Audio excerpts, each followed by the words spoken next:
So నిన్న మనము కీర్తన వరకు చూసాం. సో ఈరోజు మనము రిమైనింగ్ అన్ని మనము స్పీడ్గా వెళ్ళాలి. టైం చూస్తే 10:14 అయింది. 11:30 కల్లా నేను క్లోజ్ చేయాలని ఆశపడుతున్నాను. ఇంకా సామెతలు, ప్రసంగి, పరమగీతాలు, యెషయా, ఇర్మీయా, విలాప వాక్యాలు, హెస్కేలు, దానియేలు, హోషియా, యోవేలు, ఆమోస్, ఓబద్యా, యోనా, మీకా, నహూము, ఇవన్నీ నేను స్పీడ్గా వెళ్తాను. సో ఎవరికైనా ఏమైనా డౌట్ ఉంటే మీరు ఆ యొక్క డౌట్ మీరు రాసుకొని పక్కన పెట్టుకోండి. లాస్ట్ నా యొక్క డౌట్ నేను క్లియర్ చేస్తాను.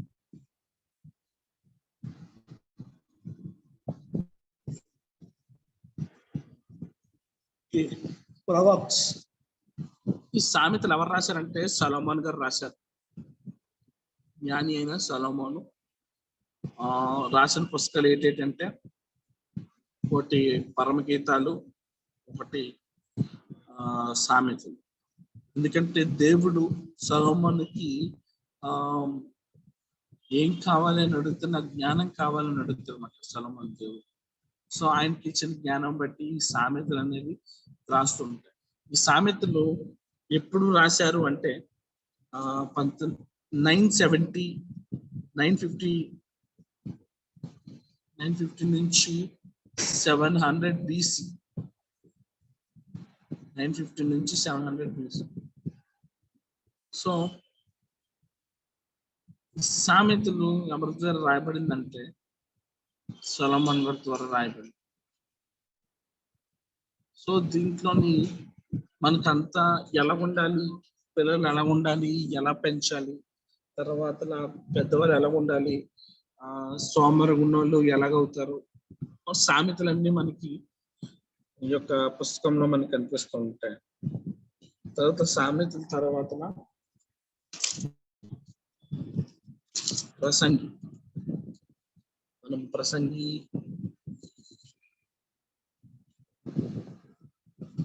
అంటారు. ఇది రాసింది ఎవరు అంటే దావీదు కుమారుడైన ఇది రాసింది ఎవరంటే సన్ ఆఫ్ డేవిడ్ కింగ్. అంటే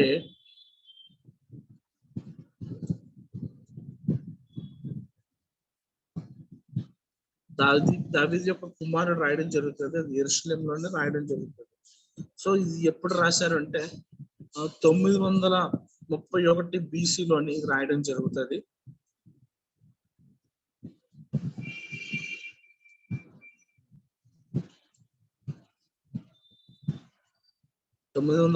BCలో రాయడం జరుగుతుంది.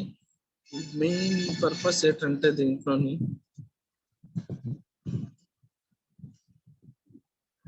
దేవుని యొక్క ప్రణాళిక కోసం, ఇంకా సొలొమోను కోసం రెండవ యొక్క టెంపుల్ ని ఎలా కడతాడు ఏంటనేది, ఇంకా చాలా వివరాలన్నింటినీ ఈ పుస్తకంలో మనకి ఉంటుంది. తర్వాత సాంగ్స్ ఆఫ్ సొలొమోన్, పరమగీతంలో, దీన్ని రాయల్ వెడ్డింగ్ అంటారు. ఇది రాసింది కూడా సొలొమోన్ గారే.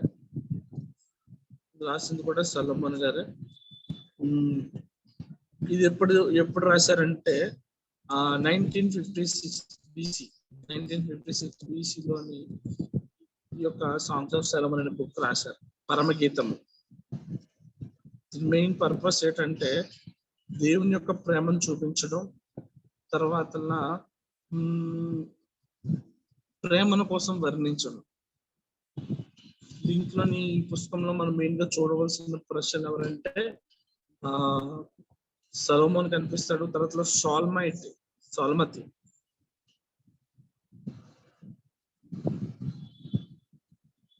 ఇది కనిపిస్తుంటారు అన్నమాట ఈ యొక్క బుక్ లో.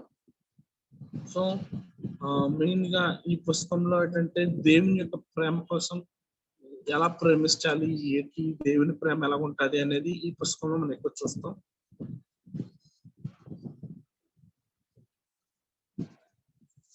ప్రాఫిటికల్ బుక్స్, దీంట్లోని మేజర్ ప్రాఫిట్స్, మైనర్ ప్రాఫిట్స్ రెండు ఉంటాయి.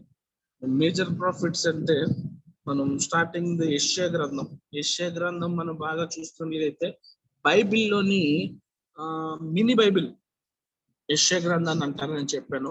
ఎందుకంటే దానికి 66 అధ్యాయాలు ఉంటాయి. సో దాన్ని మినీ బైబిల్ అని పిలుస్తారు. సో చూసినట్లయితే ఇది ఎవరు రాశారు అంటే యెషయా రాశారు.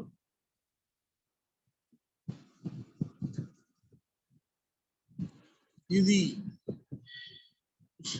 ఎప్పుడు రాయబడింది అంటే 740 to 680 BC.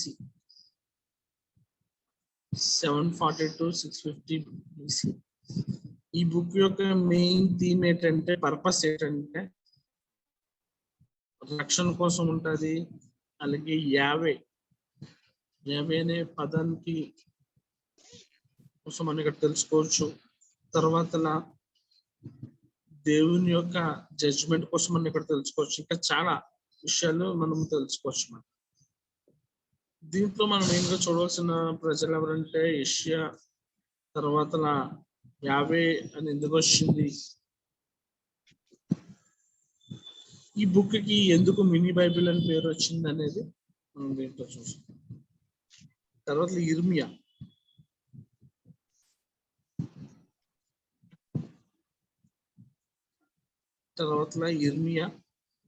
ఈ పుస్తకం రాసింది ఇర్మియా గారే.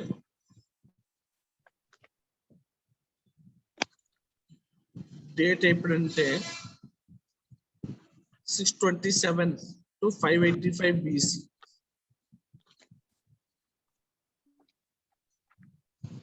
ఇర్మియాలో మనం చూసినట్లయితే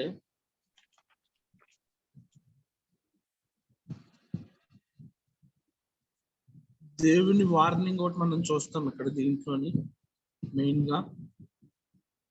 తర్వాత దేవుని జడ్జిమెంట్, ఎవరైతే పాపం చేస్తారో వాళ్ళకి దేవుడు ఎటువంటి తీర్పు చేశారు అనేది ఈ యొక్క బుక్ లో మనం చూస్తాం. దీంట్లోని మెయిన్ పీపుల్ ఎవరంటే ఇర్మియా, అలాగే తను సువార్త చేస్తున్న ప్రజలు, వాళ్ళు ఏం కష్టపడ్డారు, అది పర్సిక్యూషన్ ఎలా పడ్డారు అనేది ఈ పుస్తకంలో మనం చూస్తాం. సో విలాప వాక్యాలు,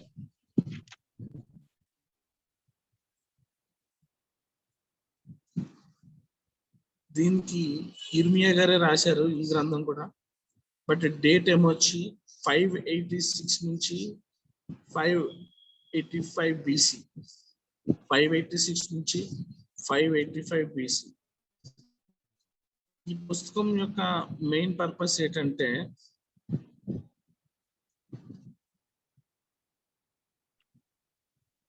యూదులు అలాగే పడిపోయిన టెంపుల్, హోలీ సిటీ కోసం, ఆ టెంపుల్ కోసం అనేది దీంట్లోని రాయడం జరుగుతుంది. సో దీంట్లోని మెయిన్ గా విలాపవాక్యాలు, లామెంటేషన్స్. ఈ వర్డ్ ఎక్కడి నుంచి వచ్చింది అంటే మీకు లాస్ట్ లో నేను చెప్తాను. హెస్కేల్, ఇది రాసింది హెస్కేలే రాశారు ఈ పుస్తకాన్ని. Date 593 to 571.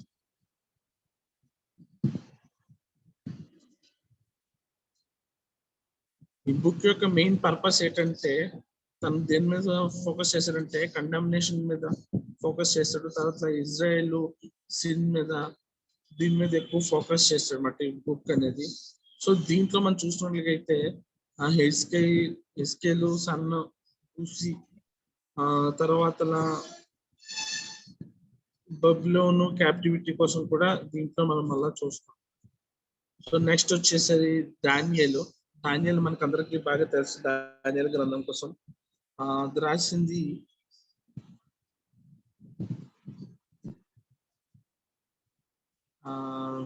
డానియల్ గారే ఓన్గా రాశారు దాన్ని. 537 BC. ఇది ఎప్పుడు రాయబడిందంటే 537 BC అప్పుడు రాయడం జరిగింది. దీంట్లో మనం ఏంటంటే దానియేలు ఏం చేశాడు, తర్వాత రోజుకి ఎన్నిసార్లు ప్రార్థన మనకి ఇదంతా తెలుసు. దీన్ని ప్రతిదీ ఎక్స్ప్లెయిన్ చేయాలనుకోవట్లేదు. దానియేలు యొక్క లైఫ్ హిస్టరీ అంతా మనము దీంట్లో చూస్తాము. ఎలా రాజు అయ్యాడు ఏంటనేది, ఎలాగ ఒక మంచి ప్లేస్ లోకి వచ్చాడు అనేది. సో దీంతో మనం చూసినట్లయితే దానియేలు, తర్వాత బబులోన్లో ఉన్న యూత్, అక్కడ ఉన్న గవర్నమెంట్, తర్వాత షడ్రాకు, మెషకు, అబేద్నగో కోసం కూడా ఈ పుస్తకంలో మనం చూస్తాము. ఎందుకంటే షడ్రాక్, మెషక్, అబేద్నగో కోసం మనకు బాగా తెలుసు. చాలా సార్లు మనము మన పాస్టర్ గారు, తర్వాత ఇంకా చాలా మంది ఎవరైనా ప్రసంగం చేసిన వాళ్ళ దగ్గర మనం ఈ యొక్క షడ్రాక్, మెషక్, అబేద్నగో కోసం మనం తెలుసుకుంటూ ఉంటాం.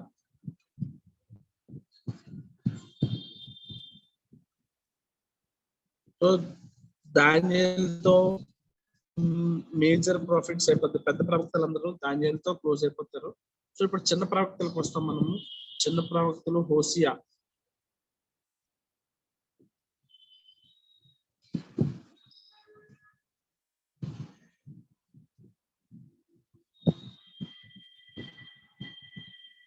దానియేలు గ్రంథంలోని ప్రకటన గ్రంథానికి సంబంధించిన అంశాలు కూడా ఉంటాయి కదండి ఇందులో. అంటే దానియేలులోని మనకి యుగాంతం గురించి కూడా చెప్తారు కదా. ప్రకటన గ్రంథంలో వచ్చిన అంశాలు కూడా ఇందులో మనకి వస్తాయి కదా దానియేలు గ్రంథంలో. ప్రకటన గ్రంథం వచ్చినప్పుడు దీనికి దానికి రిలేటెడ్ చేస్తాను. అదే వస్తది కదా దానియేలులో కూడా మనకి కొన్ని ఉంటాయి. అదే లైఫ్ ఎండింగ్ ఎలా ఉంటది ఏంటనేది కూడా మనం తెలుసుకుంటాం. ఆల్రెడీ పాత నిబంధనలో మనకు ముందే తెలిసిపోతుంది. కొత్త నిబంధన కాకముందు ముందుగానే ఇందులో తెలుస్తుంది.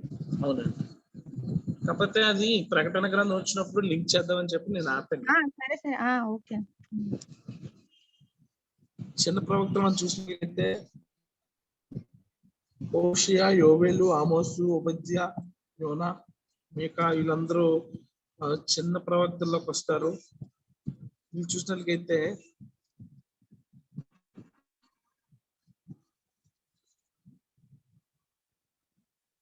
ఈ పుస్తకం రాసింది హోషియా. ఎప్పుడు రాశారు అంటే దీనికి కొన్ని ఉన్నాయి, కొన్ని డేట్స్ ఉన్నాయి. మొదటిది అంటే ఒక్కొక్కళ్ళు కొంచెంగా రాశారన్నమాట ఈ హోషియా గ్రంథం అనేది. ఫస్ట్ది ఉజయ్ అనే వ్యక్తి 767 నుంచి 739 ఈ మధ్యలో ఉన్నదంతా హోషియా కోసం అతను రాశాడు. తర్వాత జోతాం అనే ఒక వ్యక్తి 739 నుంచి 730 వరకు జరిగిన సంఘటనలన్నీ అతను రాశాడు. సో వీళ్ళందరూ కొంచెం రాయడం వల్ల ఈ హోషియా బుక్ అనేది బయటకు వచ్చింది. సో హిస్కే 715 to 1856, తర్వాత అహాజ్ 731 to 750. సో వీళ్ళందరూ కలిపి రాయడం వల్ల తర్వాత జెరోబామ్ 780 to 752.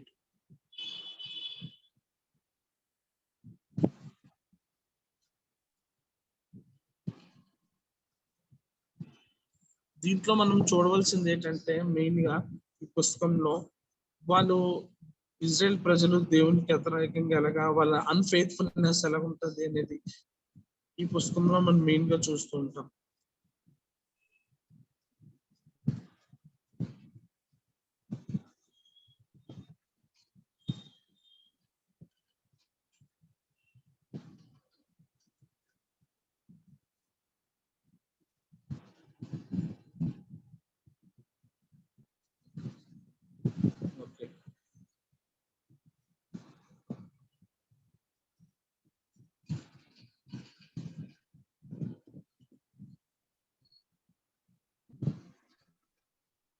యోవేలు అనేది యోవేలు గ్రంథం రాసింది యోవేలు గారే. యోవేలు అంటే దానికి అర్థం ఏంటంటే యావే ఈజ్ గాడ్. ఇది ఎప్పుడు రాయబడింది అంటే 1835 నుంచి 400 BCలో రాయడం జరిగింది. పర్పస్ ఏంటంటే అక్కడ ఉన్న ప్లేగ్ అంటే మనము చూస్తాం తెగుళ్ళు,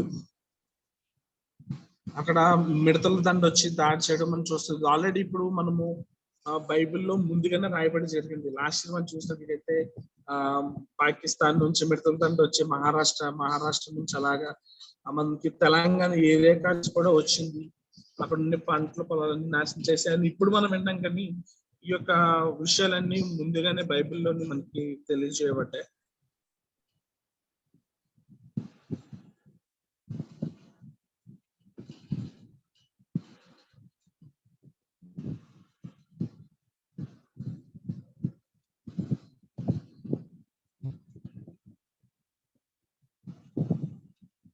ఆమోస్ కోసం మనం చూసినట్టుగైతే ఇది ఆమోస్ గారు రాశారు. ఇది 760 BC-లోని ఆ కాలంలో రాయడం జరిగింది. తర్వాత ఈ పుస్తకం యొక్క మెయిన్ పర్పస్ ఏంటంటే దేవుని యొక్క జడ్జ్మెంట్, అలాగే నిరీక్షణ కోసం ఆమోస్ ఎలాగైతే దేవుని కోసం ఎదురు చూశాడో, ఎంత కష్టం వచ్చినా దేవుని కోసం ఎలాగైతే ఉన్నాడు అనేది ఈ యొక్క అథారిటీ కోసం కూడా మనము ఈ యొక్క బుక్ లో మనం చూడడం జరుగుతుంది.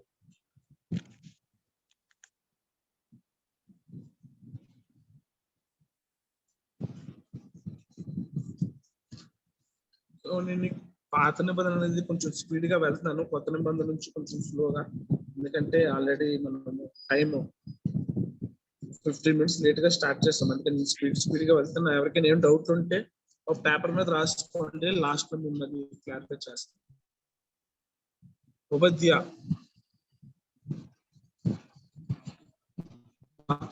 అన్నోన్ ప్రాఫిట్ నేమ్డ్ ఆఫ్ ఓబద్యా. ఓబద్యా గారు రాశారు. ఇది ఎప్పుడు రాశారంటే అది 8th century అయ్యొచ్చు, అది లేకపోతే 6th century అయినా అవ్వచ్చు. Can be or 8th century BC or 6th century CC. అది ఆ కాలంలోని రాయడం జరిగింది.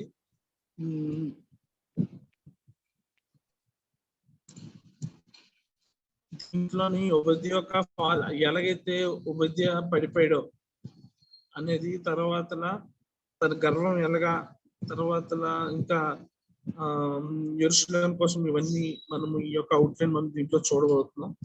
తర్వాత జోనా కోసం మనందరికీ తెలుసు, అది రాసింది జోనా, అమితై కుమారుడు. ఇది ఎప్పుడు రాయబడిందంటే 793 నుంచి 753 BC. సో దీంట్లో మనం ఏం చూస్తామంటే దేవుడు ముందుగానే యోనాకి ఆజ్ఞ ఇస్తాడు. ఆ ఆజ్ఞ పాటించకుండా వేరే దాంట్లోకి వెళ్తాడు. తర్వాత తను ఎక్కడికి చేరుతాడు, ఏం జరుగుతుంది, ఆఖరికి తను దేవుని మాట విన్నాడా లేదా, తర్వాత ఆ యొక్క ప్రదేశంలో ఉన్న వాళ్ళు కూడా, దేవునికి వ్యతిరేకంగా ఉన్న వాళ్ళు కూడా దేవుని మాట విన్నారా లేదా అనేది ఈ యొక్క బుక్ లో మనం మెయిన్ గా చూడడం జరుగుతుంది. మీకా గ్రంథం వచ్చినప్పటికైతే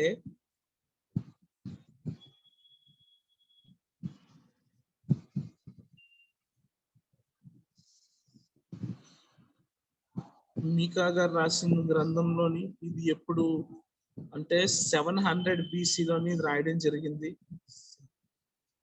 ఈ date probably around 700 BC. Main purpose book ఏంటంటే ఇంజస్టిస్ ఆఫ్ యూదులు and declaring the righteousness and justice of Yahweh, showing how the displaying them. దేవుడు వాళ్ళని ఎలాగా ఒక మంచి మార్గంలో నడిపించారు అనేది ఈ బుక్ లో మనం మెయిన్ గా చూడడం జరుగుతుంది.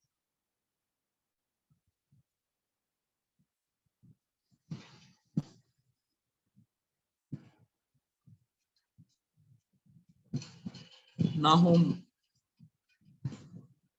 ఇది రాసింది నాహూమ్ గారే.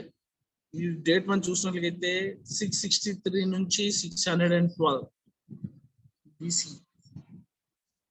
సో దీంట్లో ఏంటంటే నినివే కోసము, ఆ యొక్క ప్రజల కోసము, తర్వాత దేవుడు అక్కడ ఏ తీర్మానం చేశాడు అనేది ఇక్కడ కూడా మనం చూడబోతాం. The conversation of Nineveh and responsibility, preaching of Jonah. దేవుడు వాళ్ళు చెప్పిన తర్వాత నినివే ప్రజలకి వెళ్ళి ఈ యొక్క యోనా ఏమని సువార్త చెప్పాడు, వాళ్ళు ఎలా కన్విన్స్ అయ్యారు అనేది మళ్ళా కూడా ఈ యొక్క ఆ నాహూమ్ లో మనం చూడడం జరుగుతుంది.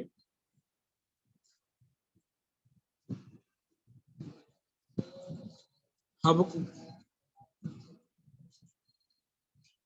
author is identified as Habakkuk. హబకుకే ఇది ఎప్పుడు రాయడం జరిగిందంటే 605 BC నుంచి 606 అంటే 605 to 606 BC లోని రాయడం జరిగింది. దీంట్లో ఏంటంటే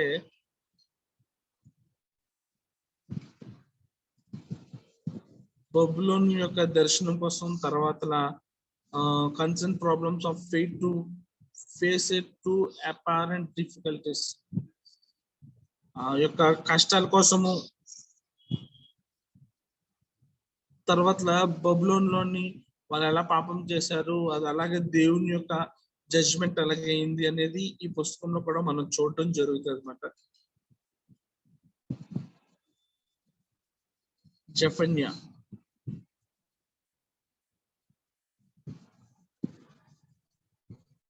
ఇది కూడా జెఫన్యా అనే వ్యక్తి రాశారు. అతను ఎవరు తండ్రి అంటే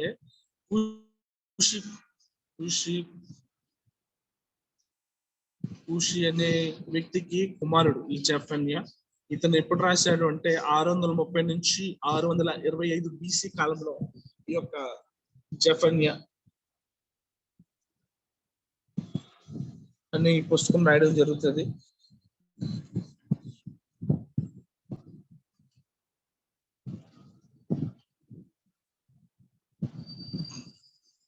దీంట్లోని ప్రవక్త దేనికోసం మాట్లాడతారంటే ఆత్మీయ జీవితం కోసం మాట్లాడతారు. తర్వాత ఈవిల్ ని అలాగే ఇన్ఫ్లుయెన్స్ అవుతారు, వాటిని ఎలాగ వదలగొట్టాలి, మనుష్య కోసము అలాగే ఆమాన్ కోసము ఈ యొక్క పుస్తకంలో మనం ఉంటుంది. అలాగే దేవుడు ఉగ్రతను అలాగే దేవుడికి విధేయులు అవ్వలేని వారిని దేవుడు ఎలా పనిష్ చేస్తాడు అనేది ఈ పుస్తకంలో మనము చూడడం జరుగుతుంది.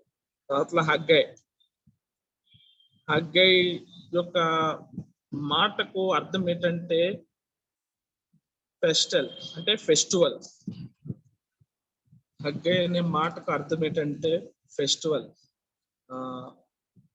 ఇది ఎప్పుడు రాశారు అంటే 520 BC కాలంలోని ఇది రాయడం జరిగింది. ఈ హగ్గైలోని ఏంటంటే బైబిల్లోని సెకండ్ షార్టెస్ట్ బుక్, అన్నిటికంటే చిన్న బుక్, రెండో చిన్న బుక్ ఏదంటే బైబిల్లోని ఈ హగ్గై.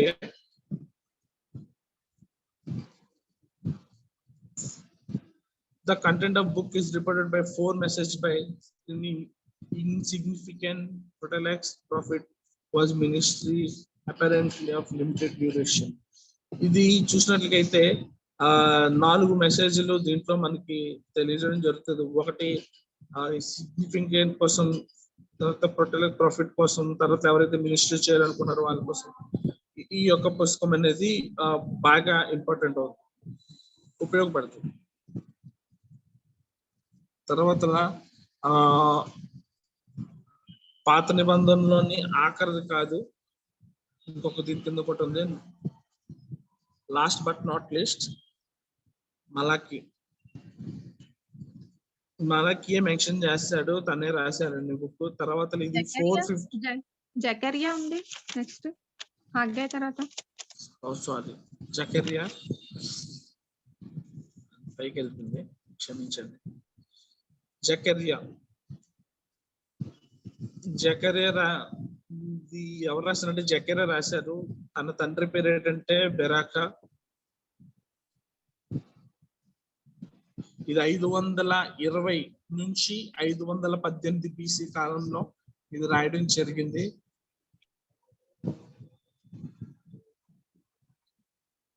ఈ పర్పస్ ఏంటంటే మెయిన్ గా ఎంకరేజ్మెంట్ కోసం ఉంటది దీంట్లోని. తర్వాత రీబిల్డింగ్ ఆఫ్ టెంపుల్ అంటే కూల్చబడిన మందిరాన్ని ఎలాగ తిరిగి కట్టించాలనే దానికోసము ఉంటది. సో మనం ఇప్పుడు మలాకీకి వస్తున్నాం. మలాకియే రాయడం జరిగింది. అది 450 నుంచి 400 BC కాలంలోనే జరిగింది. దీంట్లో ఏంటంటే లీడర్షిప్, నెహెమ్యా లీడర్షిప్ లో ఉన్నప్పుడు అక్కడ మనము నెహెమ్యా గ్రంథంలో చూసాం తను ఏటేట్ చేశాడు, ఒక మంచి నాయకుడిగా ఎలాగయ్యాడు అనేది ఈ గ్రంథంలో కూడా మనం చూడబోతాం అన్నమాట.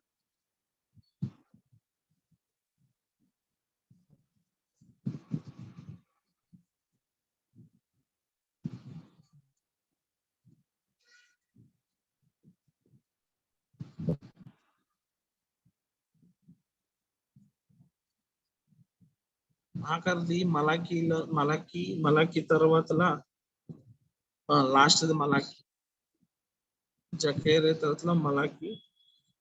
మరొకసారి చెప్తున్నాను, మలాకి రాయడం జరిగింది. ఇది 450 నుంచి 400 BC కాలంలో రాయడం జరిగింది.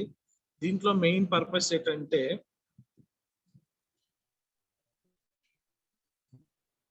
మెయిన్ థీమ్ ఏంటంటే నెహెమ్యా లీడర్షిప్ లో ఉన్నప్పుడు అక్కడ ఏం జరిగింది, ఎలా నడిపించాడు. రాజు దగ్గర ఉన్నప్పుడు ఆ నెహెమ్యా ఎలా ఉండేవాడు, బాధ ఉన్నప్పుడు రాజు పంపించిన తర్వాత అక్కడ కట్టడానికి, అది బిల్లు చేయడానికి దాన్ని ఎలాగైతే ఆ నాయకత్వం తీసుకున్నాడో దానికోసం ఈ యొక్క మలాకీలోను మనం చూడడం జరుగుతుంది. సో దీంతో మనము పాత నిబంధన కంప్లీట్ చేస్తున్నాము. సో ఇప్పుడు కొత్త నిబంధనలోకి వెళ్దాము.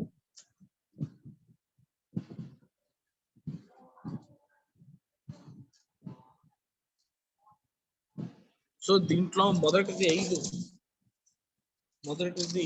4 గాస్పల్స్ అంటే సువార్తలు అన్నమాట.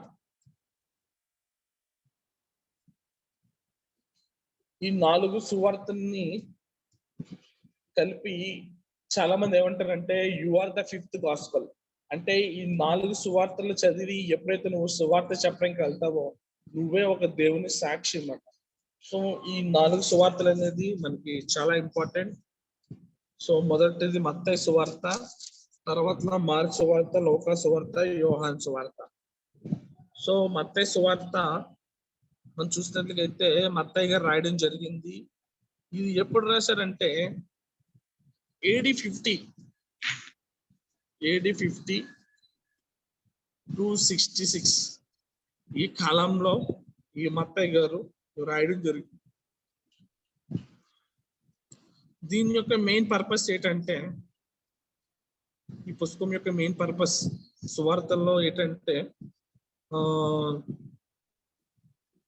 దేవుని యొక్క వంశం ఎలాగొచ్చింది, దేవుడు ఎలా పుట్టారు, సన్ ఆఫ్ డేవిడ్ అబ్రహాము, తర్వాత దేవుని యొక్క జన్మ కోసం ఈ యొక్క మత్తయి సువార్తలో మనము చూడడం జరుగుతుంది.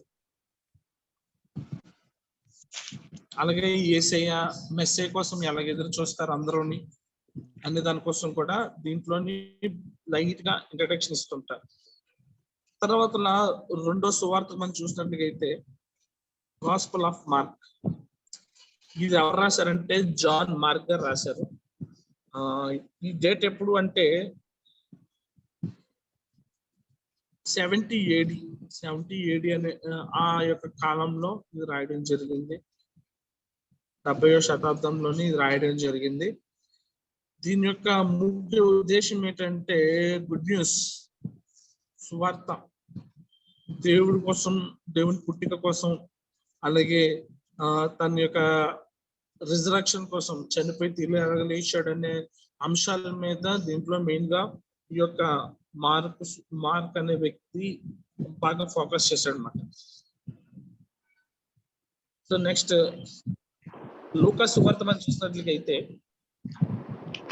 లూకా సువార్త అతను రాసిన మామూలు వ్యక్తి కాదు, డాక్టర్ లూక్ అంటారు అతన్ని. అతను ఒక వైద్యుడు. అతను ఈ పుస్తకం రాయడం జరిగింది.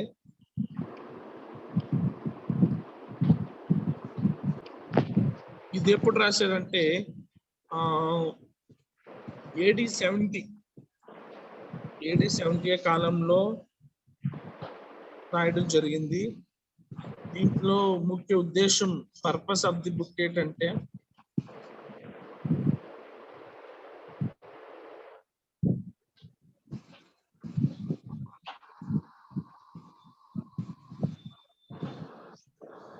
దీంట్లోని మనము క్లియర్ గా అన్ని చూపిస్తుంటారు.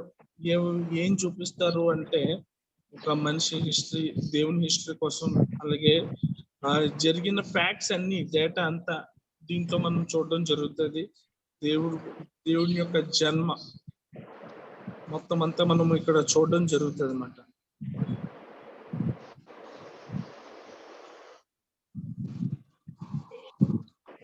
సో ఈ నాలుగిట్లని కలిపి సినాప్టిక్ గాస్పల్స్ అంటారు.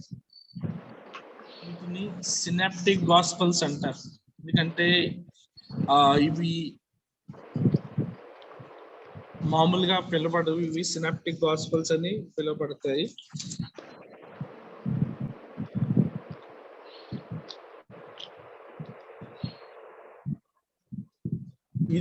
ఈ యోహాన్ సువార్తకు వచ్చేసరికి ఇది రాసింది యోహాన్ గారు.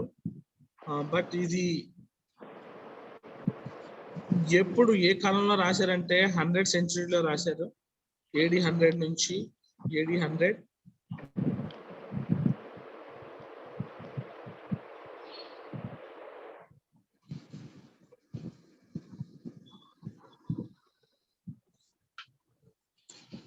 దీంట్లో ఏంటంటే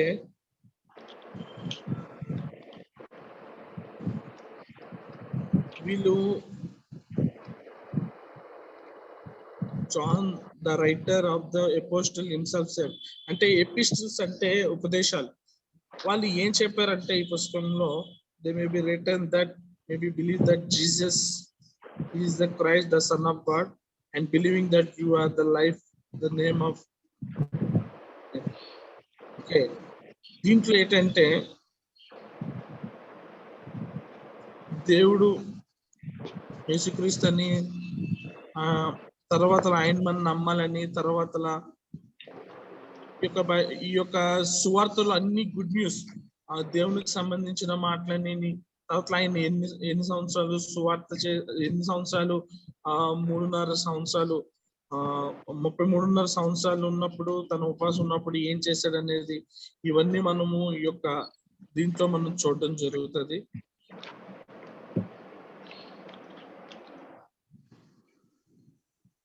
తర్వాత మనము స్టార్టింగ్ గాస్పల్స్, ఫస్ట్ 4 గాస్పల్స్ అన్నాము. ఎందుకంటే అవి సువార్తల లిస్ట్ లో ఉన్నాయి కాబట్టి గాస్పల్స్ అనే పేరు పెట్టారు అట్లకి. ఇప్పుడు వచ్చింది హిస్టారిక్ బుక్స్. హిస్టారిక్ బుక్స్ అంటే ఓన్లీ ఒకటే ఉండదు దీంట్లో. ముందు మనము ఓల్డ్ టెస్ట్మెంట్ లో కూడా హిస్టారిక్ బుక్స్ చూసాము, బట్ న్యూ టెస్ట్మెంట్ లోని ఒకే ఒక హిస్టారిక్ బుక్ ఉంది. అది ఏంటి అంటే అపోస్తల కార్యం. అపోస్తల కార్యంలోని రాసింది ఎవరు అంటే లూకా గారు రాశారు.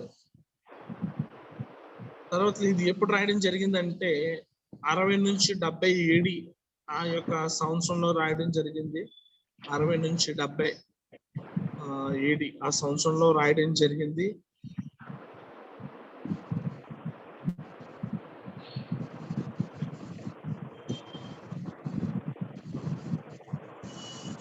ఇక్కడ శిష్యులు ఏమైంది, తర్వాత దేవుడు పునరుద్ధరణ తర్వాత చనిపోయి తిరిగి లేచిన తర్వాత అక్కడ శిష్యులు ఏం చేశారు, తర్వాత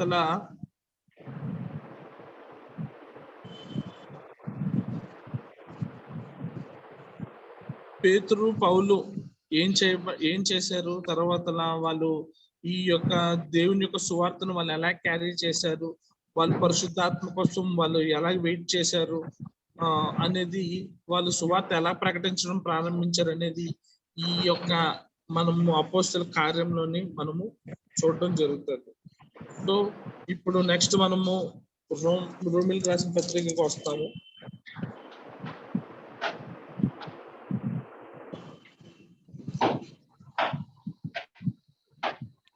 ఇది రాసింది అపోస్తలుడైన పౌలు గారు రాశారన్నమాట.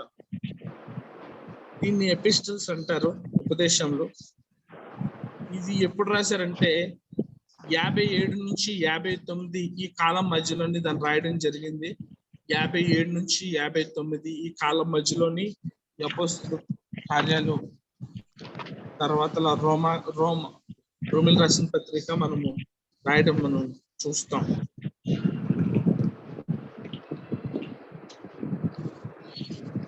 సో దీంట్లో ఏంటంటే దేవుని కోసం సాక్షులుగా మనం ఎలా ఉండాలి, మనకి కష్టాలు వచ్చినా మనము ఎలా బ్రతకాలి అనే అంశం మీద ఈ యొక్క అపోస్తలుడైన పౌలు కష్టం పడుతూ ఒకప్పుడు సౌలుగా ఉంటున్న వ్యక్తిని దేవుడు పౌలుగా మారుస్తాడు. సో సౌలుగా ఉన్నప్పుడు ఎంతమందిని హింసించాడో ఈ స్టోరీ అంతా మనకు తెలుసు. దేవుడు తను ఎలా మార్చుకున్నాడు, మార్చిన తర్వాత తను ఎలా సువార్త చేశాడో అనే విషయాల కోసం కూడా మనము దీంట్లో మనం తెలుసుకోవడం జరుగుతుంది. దాంతో పాటు మనకి కష్టాలు వచ్చినప్పుడు, పర్సిక్యూషన్ అలాంటివి వచ్చినప్పుడు మనం ఎలా ఎదుర్కోవాలనే దానికోసం కూడా ఇక్కడ తర్వాత దేవుని ప్రేమ నుంచి ఎడబాపి వాళ్ళు ఎవరు లేరని ఇలాంటి మనము చూడడం జరుగుతుంది. మనము విశ్వాసం ద్వారా జీవించాలి అని ఈ సౌలు దీంట్లో మనకి నేర్పిస్తూ ఉంటాడు. విశ్వాసం ద్వారా మనం జీవించాలి. ముఖ్యంగా దీంట్లో మనం ఏం చూస్తామంటే దేవుడిని సొంత రక్షకుడిగా అంగీకరించాలి అనే ఒక ఉద్దేశం కూడా మనం ఈ పుస్తకంలోనే మనం చూడడం జరుగుతుంది.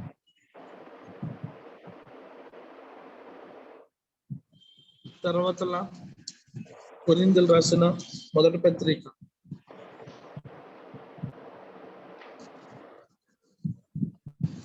ఇది కూడా రాసింది పౌలు. ఇది పౌలు గారే రాశారు. ఇది ఎప్పుడు రాశారంటే 55 నుంచి 57 కాలం మధ్యలోని ఈ యొక్క కొరింథీయులు రాసిన పత్రిక అనేది రాయడం జరిగింది.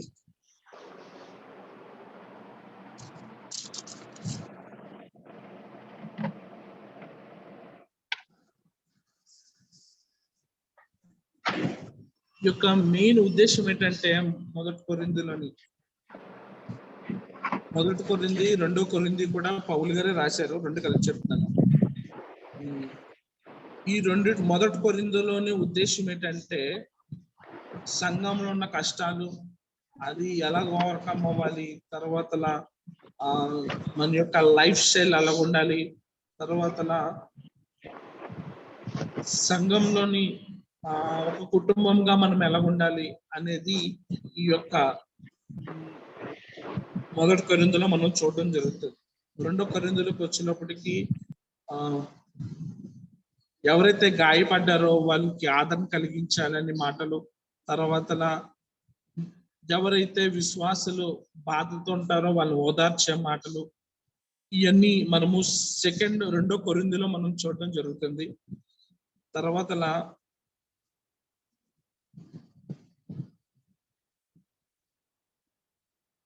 దేవుని యొక్క ప్రేమ, ఎవరైతే బాధలో ఉన్నారో వాళ్ళకి దేవుని యొక్క ప్రేమ కోసం ఎలా చెప్పాలి ఏంటి అనేది ఈ అపోస్తలుడైన పౌలు గారు ఈ యొక్క మొదటి కొరింథీ, రెండో కొరింథీలోని మనకి యొక్క విశ్వాసాల గురించి బాగా చెప్పడం అనేది జరుగుతూ ఉంటుంది. ఎందుకంటే గాయపడిన వారిని ఆయన బాగు చేయను, ఇలాంటి మాటలన్నీ మనకి కొరింథీ పత్రికలో మనకు దొరుకుతూ ఉంటాయి. సో ఎవరైతే బాధతో ఉన్నారో, ఎవరైతే కష్టాల్లో ఉన్నారో అలాంటి వాళ్ళకి ఆదరణ కలిగించే మాటలన్నీ అపోస్తలుడైన పౌలు ఈ యొక్క రెండో కొరింథీలోని రాయడం జరుగుతుంది. సో నెక్స్ట్ మనం వెళ్ళింది గలతీయులు రాసిన పత్రిక.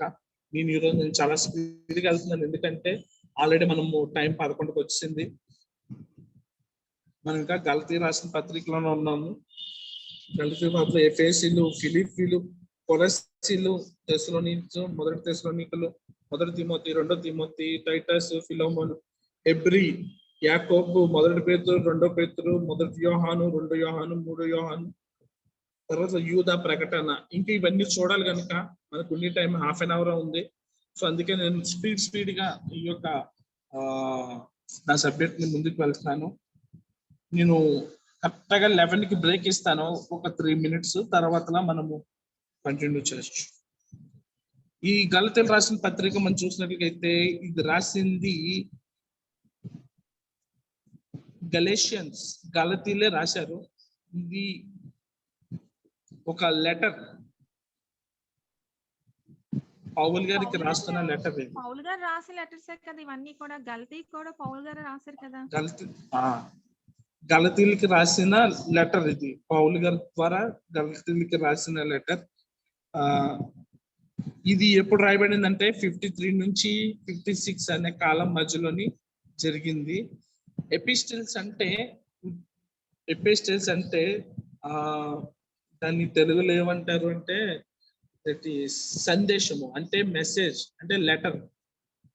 సో గలతీలు లెటర్లోకి వస్తుంది, కొరింథీలు లెటర్లోకైనా వస్తుంది. ఇవన్నీ లెటర్స్ ఎవరు రాశారంటే పౌలు గారే ఈ లెటర్స్ అన్ని ఒక్కొక్కరికి రాస్తున్న లెటర్స్ ఇది. తర్వాత ఫిలిప్పీలు రాసిన పత్రిక కూడా, అది కూడా లెటరే. అది ఎవరు రాశారంటే పౌలు గారు రాశారు. సో ఇవన్నీ ఒక్కొక్క సంఘానికి పౌలు గారు రాస్తున్న లెటర్స్ అన్నమాట. ఆ సంఘం ఎలా ఉండాలి, అలా ఉండాలని ఒక్కొక్క సంఘానికి పౌలు గారు రాస్తున్న లెటర్స్ ఇవన్నీ. సో ఇప్పుడు గలతీలకు రాస్తున్న లెటర్ ఎవరు రాశారంటే పౌలు గారి ద్వారా రాయబడింది. ఇది 53 నుంచి 56 ఈ 3 సంవత్సరాల మధ్యలోని ఈ యొక్క లెటర్ అనేది రాయడం జరిగింది. దీంట్లో మెయిన్ ఉద్దేశం ఏంటంటే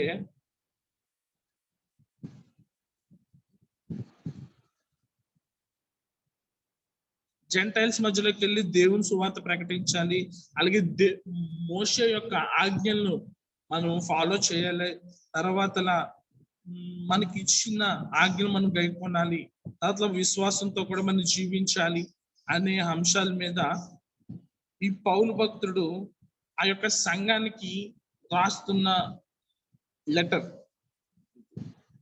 సో నెక్స్ట్ మనం చూసినట్లయితే ఎఫెసీయులు రాసిన పత్రిక కూడా రాసింది ఎవరంటే పౌలు గారే. ఎందుకంటే ఇది ఎపిస్టల్స్ అంటే రాసిన లెటర్ టు ఎఫెసీయులకు రాస్తున్న, ఎఫెసీ సంఘానికి రాస్తున్న లెటర్ ఇది. ఇది ఎప్పుడు రాయబడింది అంటే 60 AD to 61. సో ఈ కాలంలో ఈ యొక్క లెటర్ అనేది రాయడం జరిగింది. ఎవరి చేత రాయబడింది అంటే పౌలు గారి చేత రాయబడింది. దీంట్లో ఏంటంటే సంఘాని కోసం రాశారు. తర్వాత సంఘం అంతా దేవుని ప్రేమ కలిగి ఉండాలి. Church must have the first love of Jesus Christ. దేవుని మొదటి ప్రేమని కలిగి ఉండాలి సంఘం అంతా ఖచ్చితంగా. సో ఈ యొక్క ఎఫెసీయులు రాసిన పత్రికలో మనం చూసినట్లయితే దేవుని ప్రేమను కలిగి ఉండాలి. అలాగే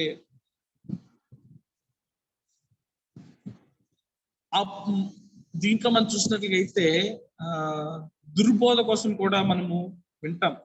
దుర్బోధన మీరు నమ్మకూడదు. దేవుని యొక్క మాటలు, దేవుని మాటల మీద మనం విశ్వసించాలి. చాలా మంది దుర్బోధకులు బయలుదేరుతారు. సో వాళ్ళ మాటలు మనము వినకూడదు, పట్టించుకోకూడదు అని చెప్పేసి ఈ యొక్క ఎఫెసీయులు రాసిన పత్రికలో మనము ఆ యొక్క మాటలన్నీ మనము దేవుని యొక్క మొదటి ప్రేమ ఎలాగైతే ఉంటుందో ఆ ప్రేమ సంఘంలో ఉండాలని చెప్పి ఈ యొక్క ఎఫెసీయులు రాసిన పత్రిక ఎఫెసీయులకి ఏమొచ్చి మన పౌలు గారు రాస్తూ ఉంటారు.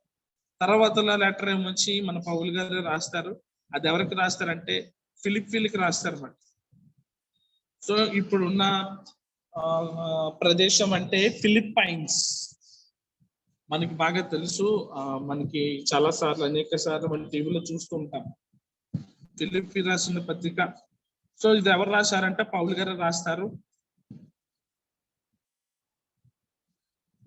తర్వాత ఇది ఏ కాలంలో రాయబడింది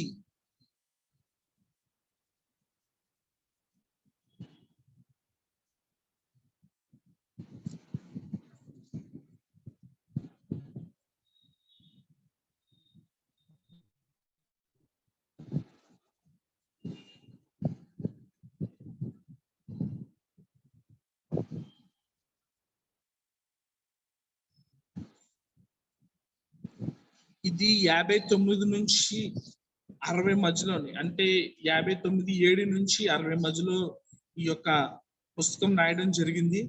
సో దీంట్లో మెయిన్ పర్పస్ ఏంటంటే సహోదరుల ఐక్యత కలిగి ఉండాలి. తర్వాత క్రీస్తు ప్రేమను మనం చూపించుకోవాలి.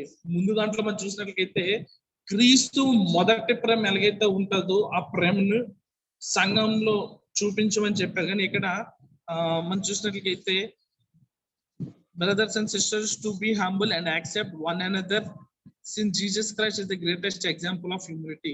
సహోదరుల ఐక్యత కలిగి ఉండాలని, తర్వాత క్రీస్తే ఒక ఎగ్జాంపుల్ గా మాదిరిగా మనకు ఉండాలి అని చెప్పేసి మనము ఇతరులకు రోల్ మోడల్ గా ఉండకూడదు.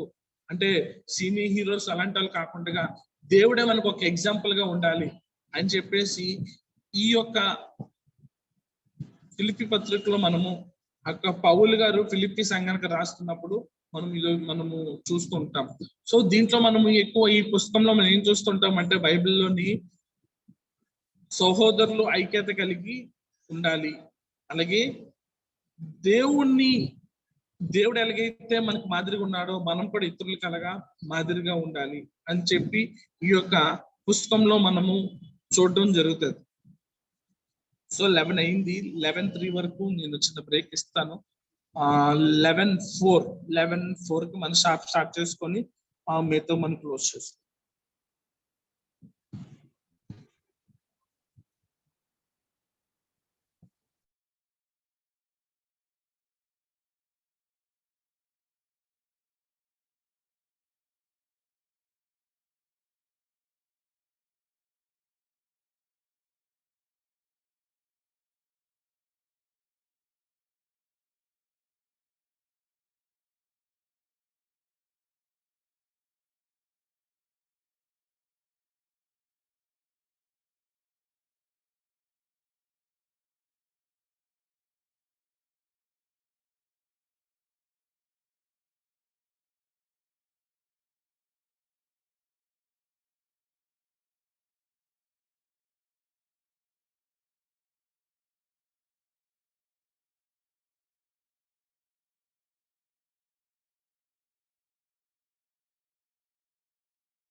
అరుణాంటీకి ప్రైజ్ లాట్. ఈరోజు ఆంటీ కొత్తగా జాయిన్ అయ్యారు.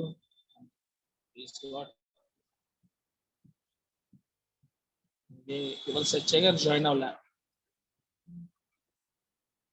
తేజ, మౌనిక, రెడ్మీ 7 తెలుసుకొచ్చాను.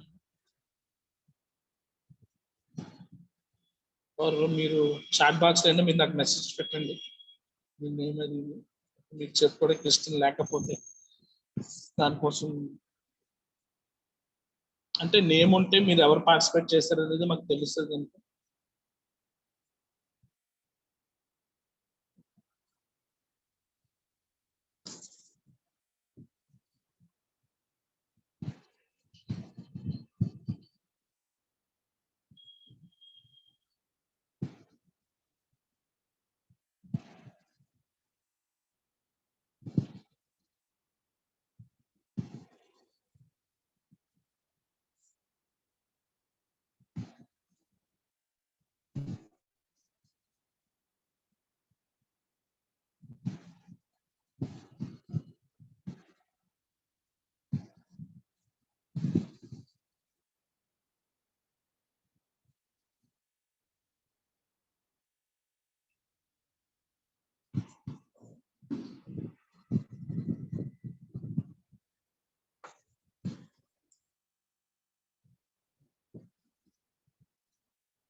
ఓకే, ఫిలిపిల్ వరకు మనం చూసాము. ఇప్పుడు కొలస్సీలు రాసిన పత్రిక, ఇది కూడా రాసిన పత్రిక అంటే రాసిన లెటర్. ఇది ఎవరి చేత రాయబడింది అంటే పౌలు గారి ద్వారా రాయబడింది. దీన్ని పౌలియన్ లెటర్ అంటారు.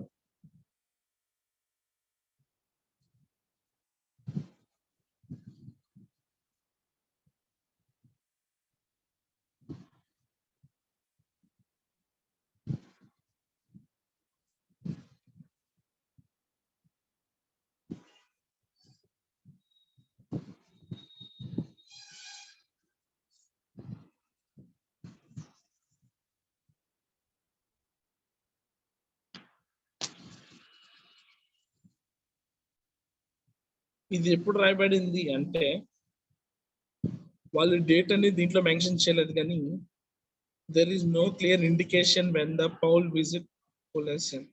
అంటే ఇది ఎప్పుడు రాయడం జరిగిందంటే వాళ్ళ టైం అనేది ఇండికేషన్ లేదు, కానీ ఎప్పుడైతే పౌలు ఈ కొలెసీ పత్రికకి వెళ్ళాలని అనుకుంటాడో,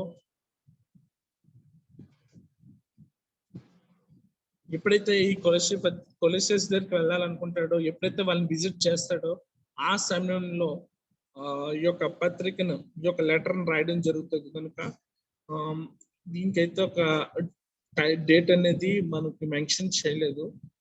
సో దీంట్లోని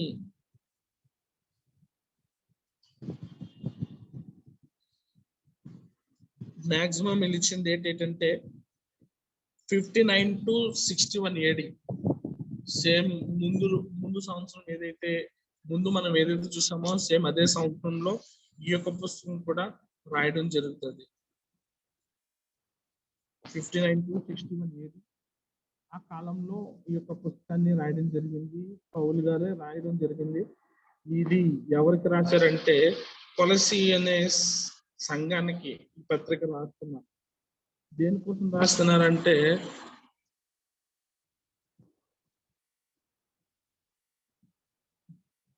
యేసుక్రీస్తు యొక్క ఆయన యొక్క సృష్టికర్త తర్వాత మనం ఈ లోకంలో మనం ఎలా జీవించాలి, తర్వాత దేవుని పిలుపు ఎలాగుంటుంది, తర్వాత మనము దేవుని కోసము ఎలా నిలబడాలి, తర్వాత చాలా మంది ఫాల్స్ టీచర్స్ అంటే దుర్బోధ చెప్పేవారు చాలా మంది వస్తారు. వాళ్ళు మనం ఎలా ఎదుర్కోవాలనేది ఈ యొక్క కొలసీ పత్రికలో మనకి ఈ యొక్క టాపిక్స్ మీద మనకి చెప్తూ ఉంటారు. ఈ యొక్క తెస్సలోనికీయులకు రాసిన పత్రిక కూడా ఎవరి చేత రాయబడింది అంటే ఇది కూడా పౌలు చేత రాయబడింది. ఇది కూడా లెటరే.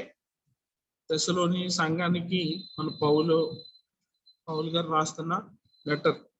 ఇది ఏ కాలంలో రాయబడిందంటే 51వ శతాబ్దంలో AD 51లోని ఇది ఈ యొక్క పుస్తకాన్ని రాయడం జరిగింది. సో దీంట్లోని మొదటి దశలోనికులు, రెండో దశలోనికులు రెండో దశలోనికులు మనం చూసినట్లుగా అయితే పౌలు భక్తుడి ద్వారా రాయడం జరిగింది. దీంట్లో మొదటి దశలోనికులో మనం ఏం చూస్తామంటే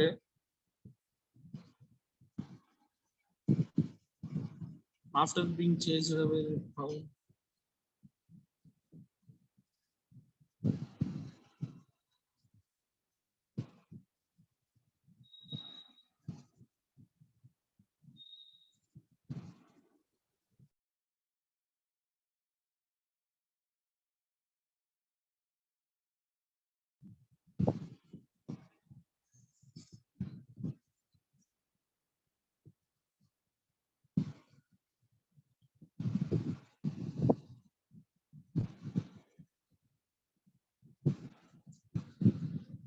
దీంట్లో మనం మెయిన్ గా చూడవలసింది ఏంటంటే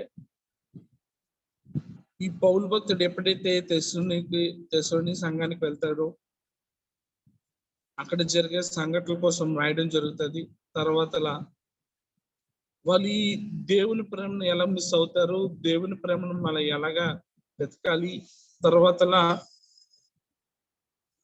చనిపోయిన వాళ్ళ కోసం కూడా మనము ఈ యొక్క దశనికలో మనము వినడం జరుగుతుంది. చనిపోయిన వాళ్ళ కోసం ఆదరణ కలిగించే మాటలు, వాళ్ళ కుటుంబాలకి ఒక మాట ఉంటది, సంతోషించే వాడికి వెళ్ళి సంతోషించడం కన్నా మరణించే వాడి ఇంటికి వెళ్ళి వాళ్ళతో కలిపి ప్రలాపించడం మంచిది అని ఆ యొక్క వాక్యం మనము దీంట్లో మనం చూడడం జరుగుతుంది.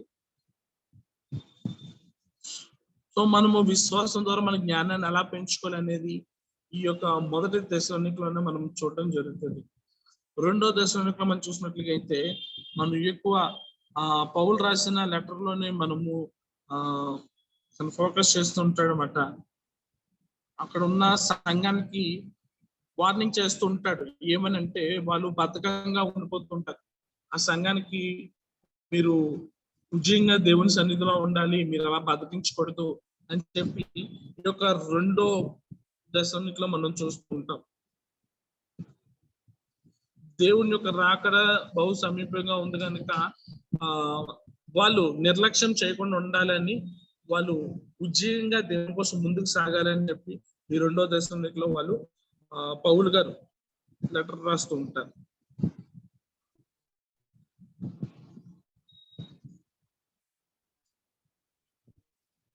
సో మొదటి చూసినట్లయితే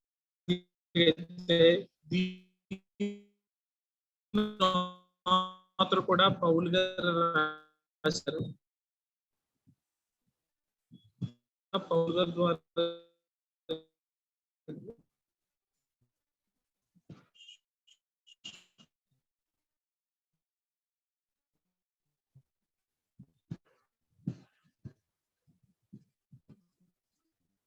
ఇది ఈ కాలంలో రాయదంటే 62 నుంచి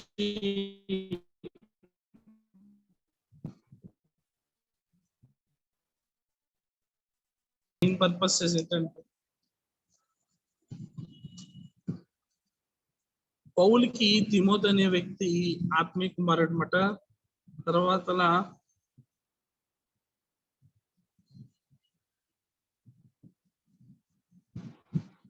దుర్బోధకి ఎలా ఎదుర్కోవాలనేది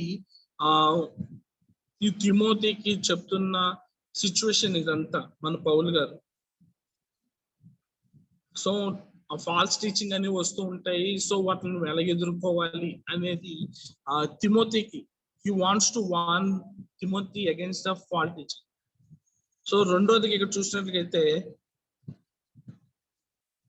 ఎఫెస్ గారిని తర్వాత అక్కడ ఉన్న సంఘాన్ని ఎంకరేజ్ చేయాలని ఆశపడుతూ ఉంటాడు ఈ పౌలు గారు. ఆఖరిగా తిమోతిని తన సంఘాన్ని సరి చేసుకోమని ఈ యొక్క లెటర్ అనేది మొదటి తిమోతిలోని మన పౌలు గారు రాయడం జరుగుతుంది. రెండో తిమోతిలో మనం చూసుకున్నట్లయితే ఇది కూడా పౌలు గారు రాస్తారు. ఎందుకంటే ఇది రాస్తున్నప్పుడు తిమోతి కూడా తన దగ్గర ఉంటది. ఎందుకంటే తిమోతి తన ఆత్మీయ కుమారుడు కనుక. ఇది ఏ కాలంలో రాయబడిందంటే 64వ శతాబ్దంలో రాయబడడం జరిగింది. ఈ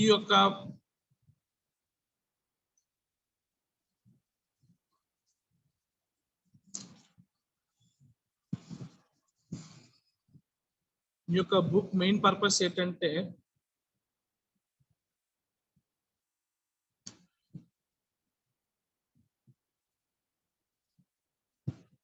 పౌలు గారు తన యొక్క ఆత్మీయ కుమారుడిని ఎంకరేజ్ చేయడం, అంటే దేవునిలో ఎలా ముందుకు సాగాలి ఏంటనేది మనము ఈ యొక్క పుస్తకంలో మనం చూడడం జరుగుతుంది.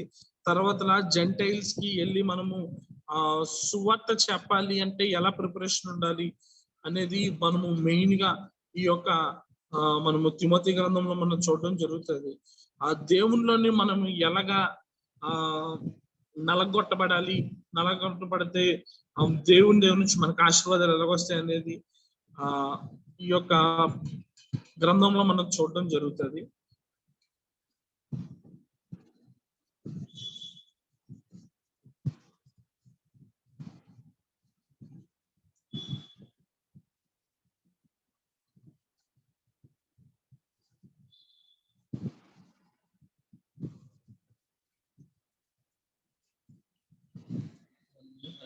అయితే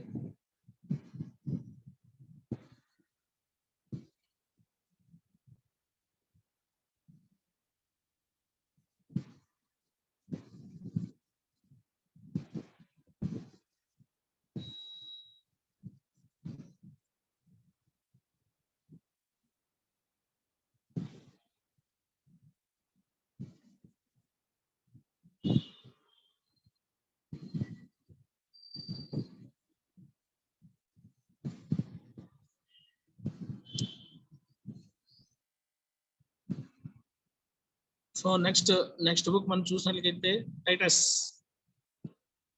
ఈ పుస్తకం పౌల్ ద్వారా రాయబడుతుంది. అలాగే టైటస్ దేవుని యొక్క సర్వెంట్. ఇది ఏ కాలంలో రాయబడుతుంది అంటే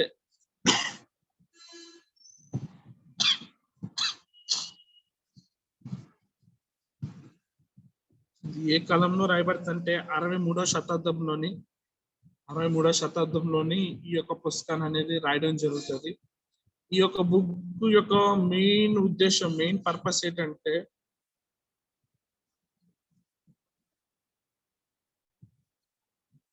మన శత్రువుల్ని ఎలా జయించాలి, మనం పోరాడుతున్నది ప్రధానులతో కాదు, దురాత్మ శక్తులతో కాదు, కానీ ఈ లోకంలో ఉన్న వాటితో మనం పోరాడుతున్నాం అనేది, ఎలా పోరాడాలి అనేది మనము ఈ యొక్క పుస్తకంలో మనం చూడడం జరుగుతుంది.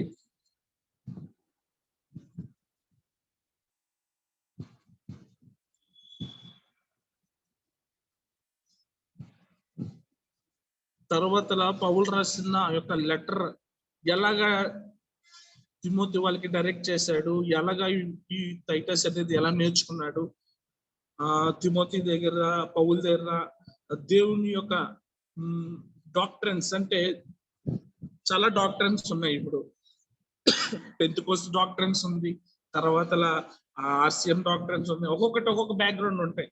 సో ఇక్కడ అక్కడ నేర్చుకున్న డాక్ట్రిన్స్ అనేది ట్రూ ఆర్ ఫాల్స్, అంటే కరెక్టా లేదా అనేది చెక్ చేసుకొని కరెక్ట్ అయిన బోధ చేయడాన్ని ఈ యొక్క టైటస్ అనేది ఆ యొక్క గ్రంథంలో మనము నేర్చుకుంటాం.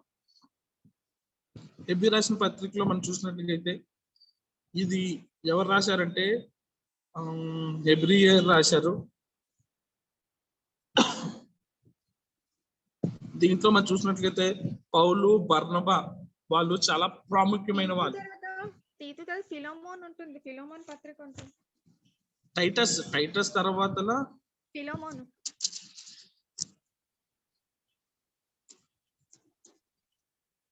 ఓకే, ఫిలోమోన్ నేను జంప్ చేశారు.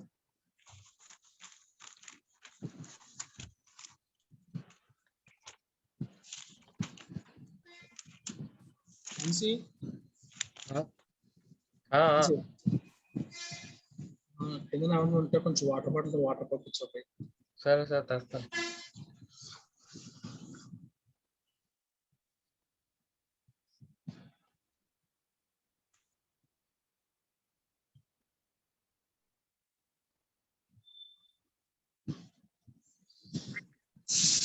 ఫిలోమోన్ అనే స్లైడ్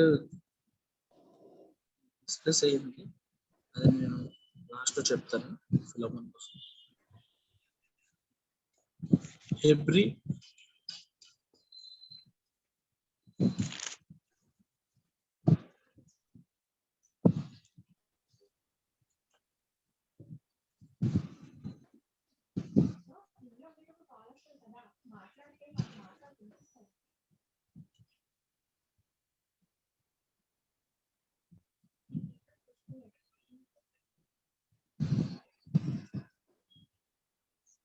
కోసం మనం చూసినట్లయితే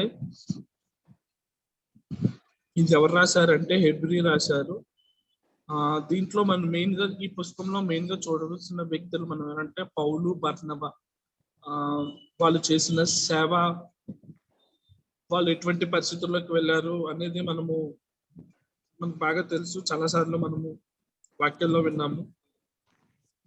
ఇది ఏ సంవత్సరంలో రాయబడింది అంటే 66 నుంచి 69 సంవత్సరం మధ్యలోని ఈ కాలం మధ్యలోని ఈ యొక్క హెబ్రీ అనేది రాయడం జరిగింది. ఈ హెబ్రీలో మనం మెయిన్ గా చూసినట్లయితే ఆత్మ ఫలాల కోసం రాయడం జరుగుతుంది. తర్వాత దేవునిలో మనము ఆత్మీయంగా ఎలగలగాలి, విశ్వాసం ఎలగలగాలి. తర్వాత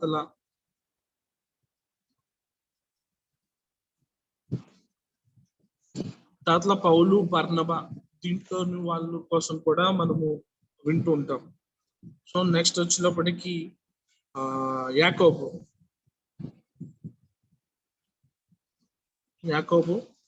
యాకోబులో మనం చూసినట్టుగైతే ఇది రాసింది యాకోబు గారే, దేవుని యొక్క శిష్యుడు.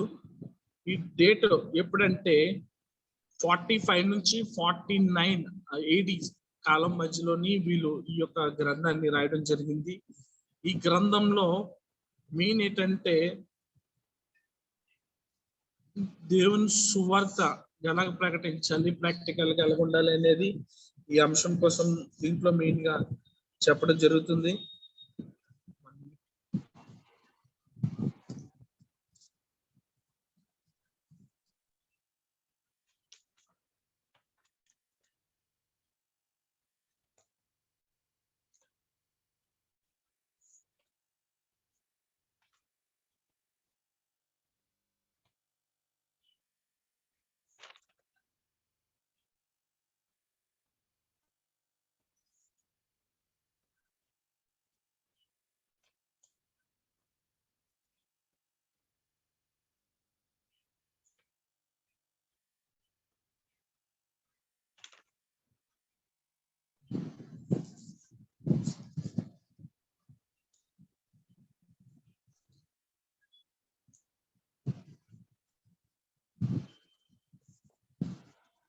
దేవుని సువార్త ఎలా ప్రకటించాలి, ఎందుకంటే యాకోబు గారు కూడా దేవుని శిష్యుల్లో ఒక శిష్యుడు కనుక. తర్వాత దేవునికి మనం ఎలా విధేయత ఉండాలి, ఎలా విధేయతలుగా జీవించాలి అనే అంశాలన్నీ మనము ఈ యొక్క పుస్తకంలో మనం నేర్చుకోవడం జరుగుతుంది. దీంట్లో ఏంటంటే దేవుని శిష్యులుగా మనం ఎలా ఉండాలి, డిసిప్లైన్ ఎలా ఉండాలి, ఒబీడియన్స్ గా మనం ఎలా ఉండాలి అనేది ఈ యొక్క పుస్తకంలో మనం నేర్చుకుంటాం. మొదటి పేతురులో మనం చూసుకున్నట్లయితే ఇది రాయడము సైమన్ పీటర్, అంటే పీటర్ గారు రాశారు. అతను ఫుల్ పేరు ఏంటంటే సైమన్ పీటర్. ఇతను ఏ కాలంలో రాశారు అంటే 62 నుంచి 64 AD ఈ కాలం మధ్యలోని ఈ యొక్క మొదటి పేతురు గ్రంథాన్ని రాయడం జరిగింది.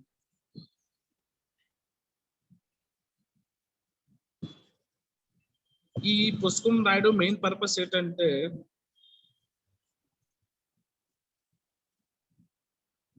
చాలా మంది సువార్త చెప్తూ చాలా మంది హతసాక్షులు అయిపోతున్నారు, చాలా మంది సఫర్ అవుతున్నారు సువార్త చెప్తూ. సో వాళ్ళకి ఒక ప్రాక్టికల్ గా సువార్త ఎలా చెప్పాలి ఏంటి అనేది మనము ఈ యొక్క మొదటి పేతురులో మనము చూడడం జరుగుతుంది. తర్వాత చాలా మంది సువార్త చెప్తున్నప్పుడు బాధించబడుతున్నారు, కొట్టబడుతున్నారు. వాళ్ళ కోసం కూడా ఈ గ్రంథంలోని ఎలా చెప్పాలి ఇతరులకు సువార్త అనేది మనం బాగా నేర్చుకోవచ్చు. తర్వాత ఇది ఏంటంటే దేవుణ్ణి ఒక మాదిరిగా మనం జీవించాల. సో మన బైబిల్లో ఒకటి ఉంటది, అది రోమిల్ రాసిన పత్రికలోనే ఉంటది, దేవుడు ప్రేమ స్వరూప్ గనుక ప్రేమ లేనివాడు దేవుని ఎరుగడు. సో మనం దేవుని బిడ్డలం కనుక మనము దేవుని పోలిన వారమై ఉండాలి. సో ఇక్కడ we should be example to the Christ of Jesus, అంటే దేవునికి మనము ఎగ్జాంపుల్ గా జీవించాలి. అలాగే ఆయన కూడా సువార్త చెప్తున్నప్పుడు చాలా కష్టాలు పడ్డాడు, చాలా ఇబ్బందులు పడ్డాడు. బట్ ఆఖరికి ఆయన సిలువలో మరణించాడు. సో మనం సువార్త చెప్తున్నప్పుడు కూడా మనకి కష్టాలు వస్తాయి. సో ఆ కష్టాలను మనం ఎలాగా ఓవర్కమ్ అవ్వాలనేది దీంట్లో మనము నేర్చుకోగలము. రెండో పేతురులో మనం చూస్తున్నట్లయితే ఇది కూడా పేతురు గారు రాశారు. కాకపోతే ఇది ఏ సంవత్సరం రాశారంటే 64వ సంవత్సరంలోని ఈ యొక్క పుస్తకాన్ని రాయడం జరిగింది.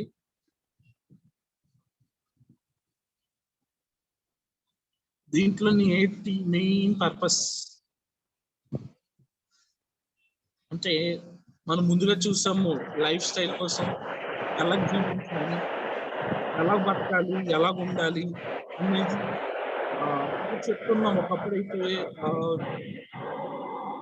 ఎలాగా ధరించాలనేది కూడా ముందుగా మనం చూసాము. బట్ ఈ పుస్తకంలో మనం మెయిన్ గా చూసింది ఏంటంటే లైఫ్ స్టైల్ ఎలా ఉండాలి, తర్వాత ఫాల్స్ టీచర్స్ వాళ్ళని ఎలా కనిపెట్టచ్చు, తర్వాత ఆ దేవుని రెండో అక్కడికి మనం ఎలా సిద్ధపాటు కలిగి ఉండాలి, తర్వాత మనము దేవుని ప్రేమలో ఎలాగ ఎంకరేజ్ చేసుకోవాలి అనేది ఈ యొక్క పుస్తకంలో రెండో పేతురులోని మనం చూస్తామన్నమాట. తర్వాత మొదటి యోహాను మనం చూసినట్లయితే ఈ మొదటి యోహాను ఎవరు రాశారు అంటే అపోస్తులైన యోహాన్ గారే రాశారు. ఇది ఏ కాలం మధ్యలో రాశారంటే 85 నుంచి 95 ఈ కాలం మధ్యలో, ఈ 10 సంవత్సరాలు పీరియడ్ మధ్యలోని ఈ యొక్క పుస్తకాన్ని రాయడం జరిగింది.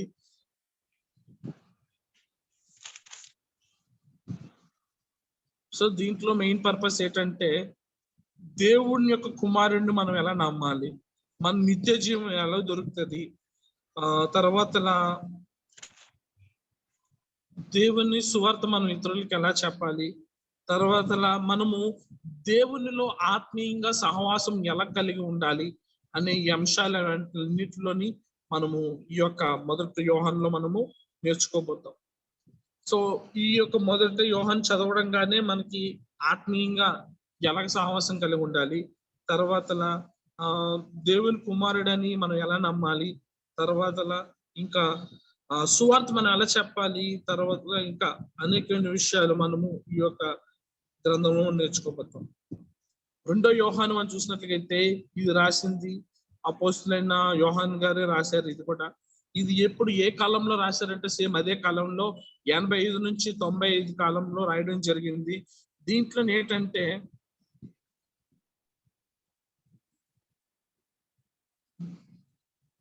మంచి సేవ కలిగి ఉండాలి.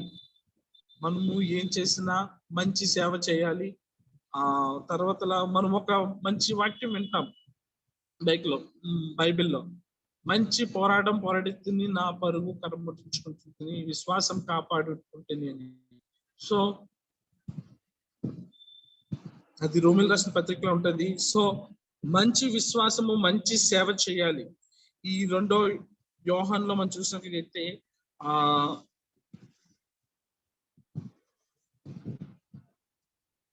Excellent service to the believers and the childrens example అంటే విశ్వాసుల పట్ల అలాగే పిల్లల పట్ల మంచి సేవా భావం కలిగి ఉండాలి.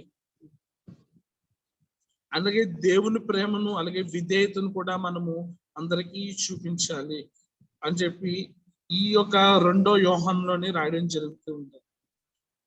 సో ఈ యొక్క రెండో యోహానులో మనం చూసినట్లయితే అందరికీ మంచి సర్వీస్ చేయాలి, అంటే మంచి సేవ చేయాలి. అలాగే విశ్వాసులకి, చిన్నపిల్లలకి, ఉన్న పెద్దవాళ్ళకి అందరికీ మనం మంచి సేవ చేయాలి. అలాగే దేవుని యొక్క ప్రేమను అలాగే విధేయతను కూడా మన పెద్దవాళ్ళకి చూపించాలి అని చెప్పి ఈ అంశాలనేది మనము రెండో యోహానులో చూడటం అనేది జరుగుతుంటది. మూడో యోహానుకి వచ్చేసరికి ఇది కూడా అపోస్తులైన యోహాన్ గారే రాయడం జరిగింది. ఇది కూడా సేమ్ అదే టైంలో 85 నుంచి 90 కాలం మధ్యలో రాయడం జరిగింది. సో దీని పర్పస్, ముందు దాని పర్పస్ వేరే, దీని పర్పస్ ఏంటంటే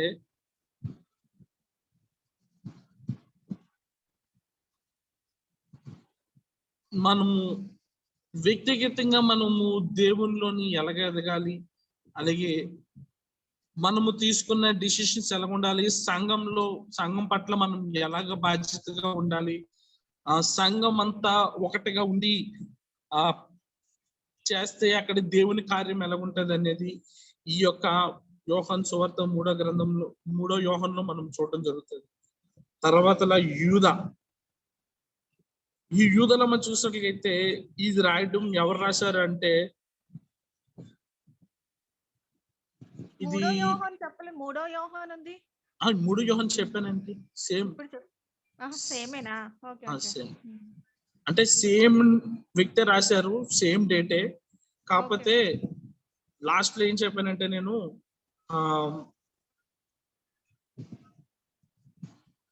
సంఘంలో పెద్దకి రాస్తారు ఈ లెటర్.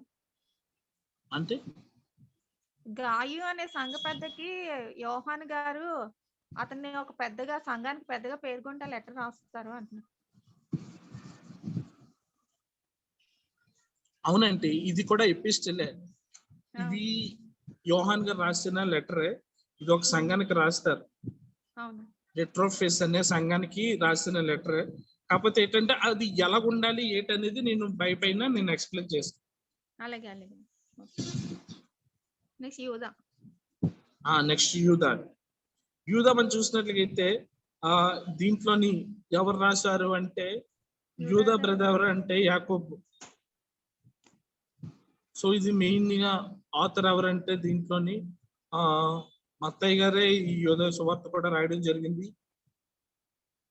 అందుకే మెయిన్ గా ఇది ఏ కాలంలో రాయడం జరిగిందంటే 65 నుంచి 80 ఏడి కాలంలోని ఇది రాయడం జరిగింది. సో ఈ యొక్క బుక్ ఈ యొక్క యూదా కోసం ముఖ్య ఉద్దేశం ఏంటంటే రక్షణ కోసం. వాళ్ళకి లెటర్ రాస్తుంటాడు, వేరే వాళ్ళకి లెటర్ రాస్తుంటారు రక్షణ కోసం, ఎలాగ రక్షణ తీసుకోవాలి, తర్వాత బాప్టిజం తీసుకుంటే ఏమవుతుంది, తర్వాత కొన్ని సంఘాలు అనేది ఈ దుర్బోధకి పాల్పడుతూ ఉంటాయి. అలాంటి సంఘాలకి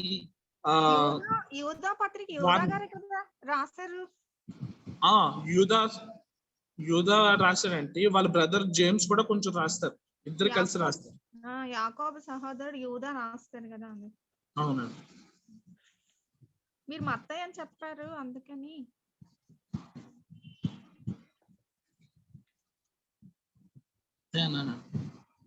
క్షమించండి, 1 minute. ఇది యూదా గారు రాస్తారు. వీళ్ళ యొక్క సహోదరుడు ఎవరంటే యాకోబు గారు. ఇది ఏ కాలంలో రాయడం జరిగిందంటే 65 నుంచి 80 కాలంలో రాయడం జరిగింది. ఇది ఒకసారి స్క్రోల్ అయిపోయింది స్క్రీన్. సో దీని యొక్క మెయిన్ పర్పస్ ఏంటంటే సాల్వేషన్. దీంట్లో ఏం డిస్కస్ చేస్తారంటే రక్షణ కోసము, తర్వాత ఇతరు సంఘాలు దుర్బోధగా ఉన్న వాళ్ళ కోసము వాళ్ళకి వార్నింగ్ ఇస్తూ రాస్తున్న లెటర్ ఇది కూడా. అదే దుర్బోధ అంటే అబద్ధ బోధకులనే, అబద్ధ బోధకుల కోసం కూడా రాస్తున్న వాళ్ళకి వార్నింగ్ ఇస్తూ రాస్తున్న లెటర్. సో మనము రక్షణ తీసుకోవాలి, రక్షణ తీసుకున్న తర్వాత ఎలా ఉండాలి అనే అంశాలు కూడా దీంట్లో మెన్షన్ చేస్తూ, తర్వాత దుర్బోధన ఉన్న సంఘాలకి వార్నింగ్ ఇస్తున్న లెటర్. ఆఖరిగా మనం వచ్చింది రెవల్యూషన్ అంటే ప్రకటన గ్రంథం.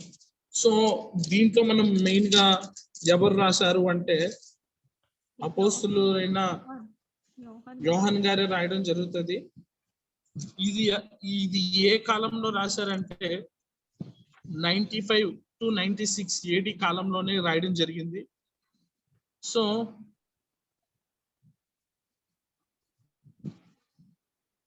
ఈ బుక్ యొక్క మెయిన్ పర్పస్ ఏంటంటే దేవుడు తనను తాను తగ్గించుకుని లోకంకి వచ్చిన తర్వాత ఆయన మరొక్కసారి ఈ లోకానికి రెండో రాకడ కోసము దీంట్లో మనం చూస్తూ ఉంటాం. సో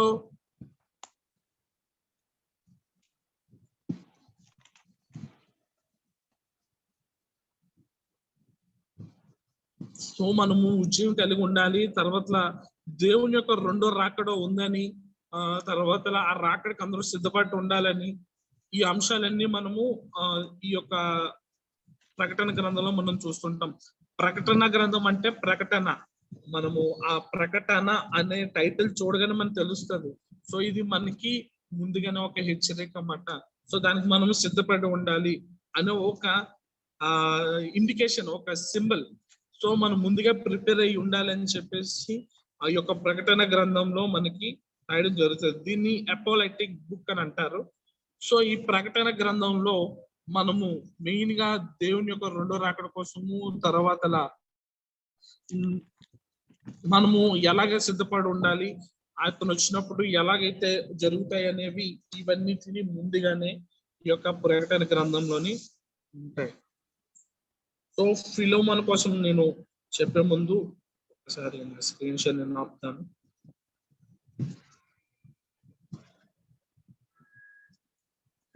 ప్రకటన అంటే దేవుని యొక్క ప్రత్యక్షత కదండి ప్రకటన అంటే.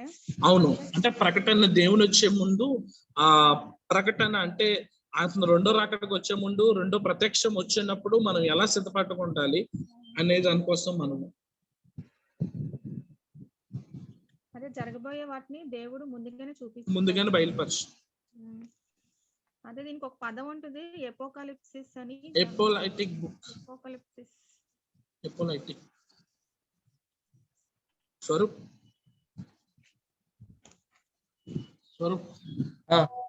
ఒకసారి నువ్వు హ్యాండిల్ చేస్తూ ఉండు. ఏం డౌట్స్ ఉంటే స్వరూప్ అడుగుతూ ఉండండి, నేను ఒక 1 minute లో జాయిన్.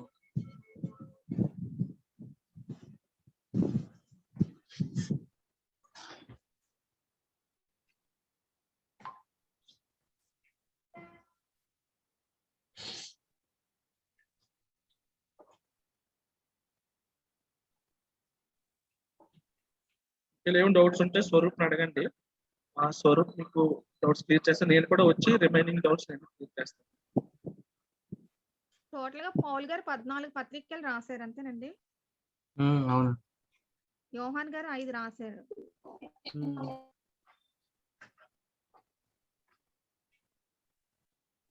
పౌల్ గారు రాసిన మొట్టమొదటి పత్రిక ఏంటంటే అందులో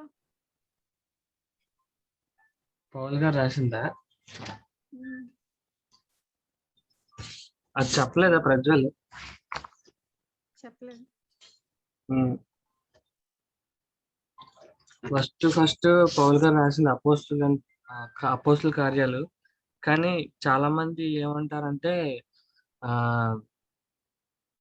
ఆ యొక్క రైటింగ్ స్కిల్స్ ని బేస్ చేసుకొని ఆ లూకా సువార్తని అపోస్తుల కార్యాలని దగ్గర పెట్టుకొని చూసి ఇది లూకా గారు రాశారని కొంతమంది అంటారు, కొంతమంది అపోస్తుడైన పౌలు రాశారని చెప్పి అంటారు అనమాట. యాక్చువల్ గా అపోస్తుడైన పౌలు కూడా ఇందులో భాగం ఉంది, ఎందుకంటే ఆయన యొక్క జీవిత చరిత్ర ఆయన దగ్గర నుంచి స్టార్ట్ అయింది కాబట్టి మొదటి పత్రిక అపోస్తుల కార్యాలు నేను అనుకుంటున్నాను. నేను వేరే దగ్గర నేను ఫస్ట్ తెస్సలోనికా అనేది అంటే తెస్సలోనికలో ఒక సంఘానికి రాశారు పౌలు గారు. ఫస్ట్ మొట్టమొదటి లెటర్ తెస్సలోనిక సంఘానికి రాశారు పౌలు గారు అని. ఫస్ట్ యొక్క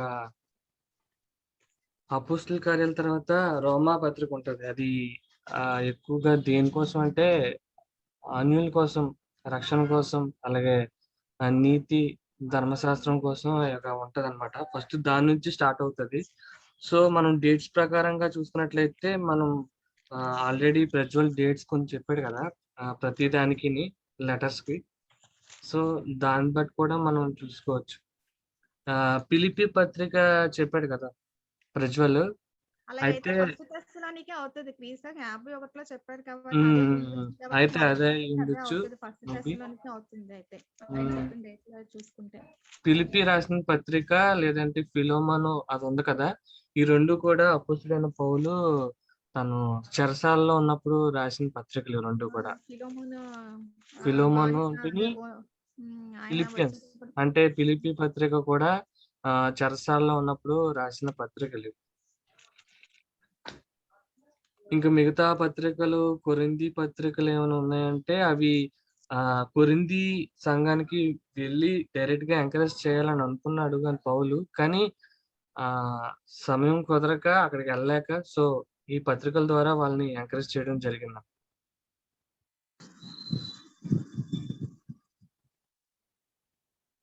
ఫిలోమోన్ కోసం కూడా ఒక చెప్పడం మర్చిపోయింది అక్కడ.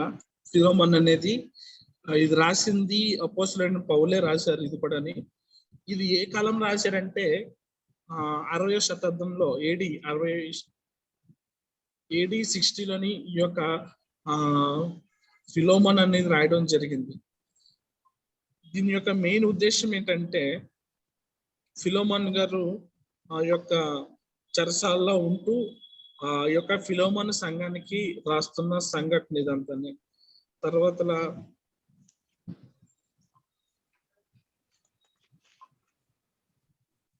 విశ్వాసంతో ప్రార్థన చేసి వాళ్ళు విశ్వాసంతో ముందుకు సాగాలని, తర్వాత వాళ్ళు ఈ యొక్క పుస్తకం రాస్తున్నప్పుడు వాళ్ళు ఎలా శ్రమ పడ్డారు, అక్కడ ఏం జరిగింది అనేది ఈ పుస్తకంలో మనం చూస్తూ ఉంటాం అన్నమాట. వాళ్ళు చెరసాల్లో ఉన్నప్పుడు వాళ్ళు ఏం జరుగుతుంది అక్కడ, ఈ సంఘటనలన్నీ మనము ఈ యొక్క ఫిలోమన్ పత్రికలో మనం చూడడం జరుగుతుంది. సో యాక్చువల్ గా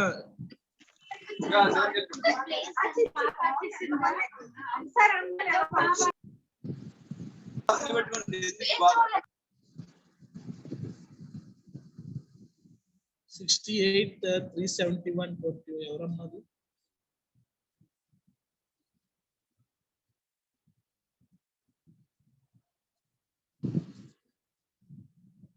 కన్విట్ చేయండి.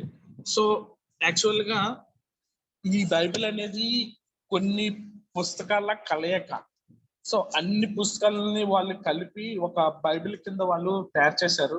మనము ఇది ఏది ఫస్ట్ రాశారు, ఏది సెకండ్ రాశారు అంటే నేను డేట్స్ ఇచ్చాను యాక్చువల్గా ఒక్కొక్క బుక్ కి. ఆ డేట్ ప్రకారంగా వెళ్తే యాక్చువల్గా ఆ బుక్ ఫ్రంట్ పెట్టాలి. కాకపోతే ఏంటంటే ఇవన్నీ ఒక పుస్తకాల కలయిక కాబట్టి వాళ్ళు ఏది ముందు పెడితే బాగుంటుంది, ఏది వెనక పెడితే బాగుంటుంది అని వాళ్ళు ఆలోచించి ఒక దర్శనంతో వాళ్ళు పెట్టారు కనుక మనము అదే లైన్ గా అదే అనుకుంటాం. కానీ బట్ డేట్స్ ప్రకారంగా చూస్తే ఒకటి ముందు ఉంటుంది, ఒకటి వెనక ఉంటుంది, ఒకటి కింద ఉంటుంది, ఒకటి పైన ఉంటుంది. సో యాక్చువల్ గా మనము చూసుకోవాలంటే వాళ్ళు డేట్స్ ప్రకారంగా పెట్టలేదు, బట్ వాళ్ళన్ని కలిపి బుక్స్ అన్ని కంబైన్ చేసి ఒకదాని తర్వాత ఒకటి వాళ్ళు అలాగ ఆర్డర్ చేశారు.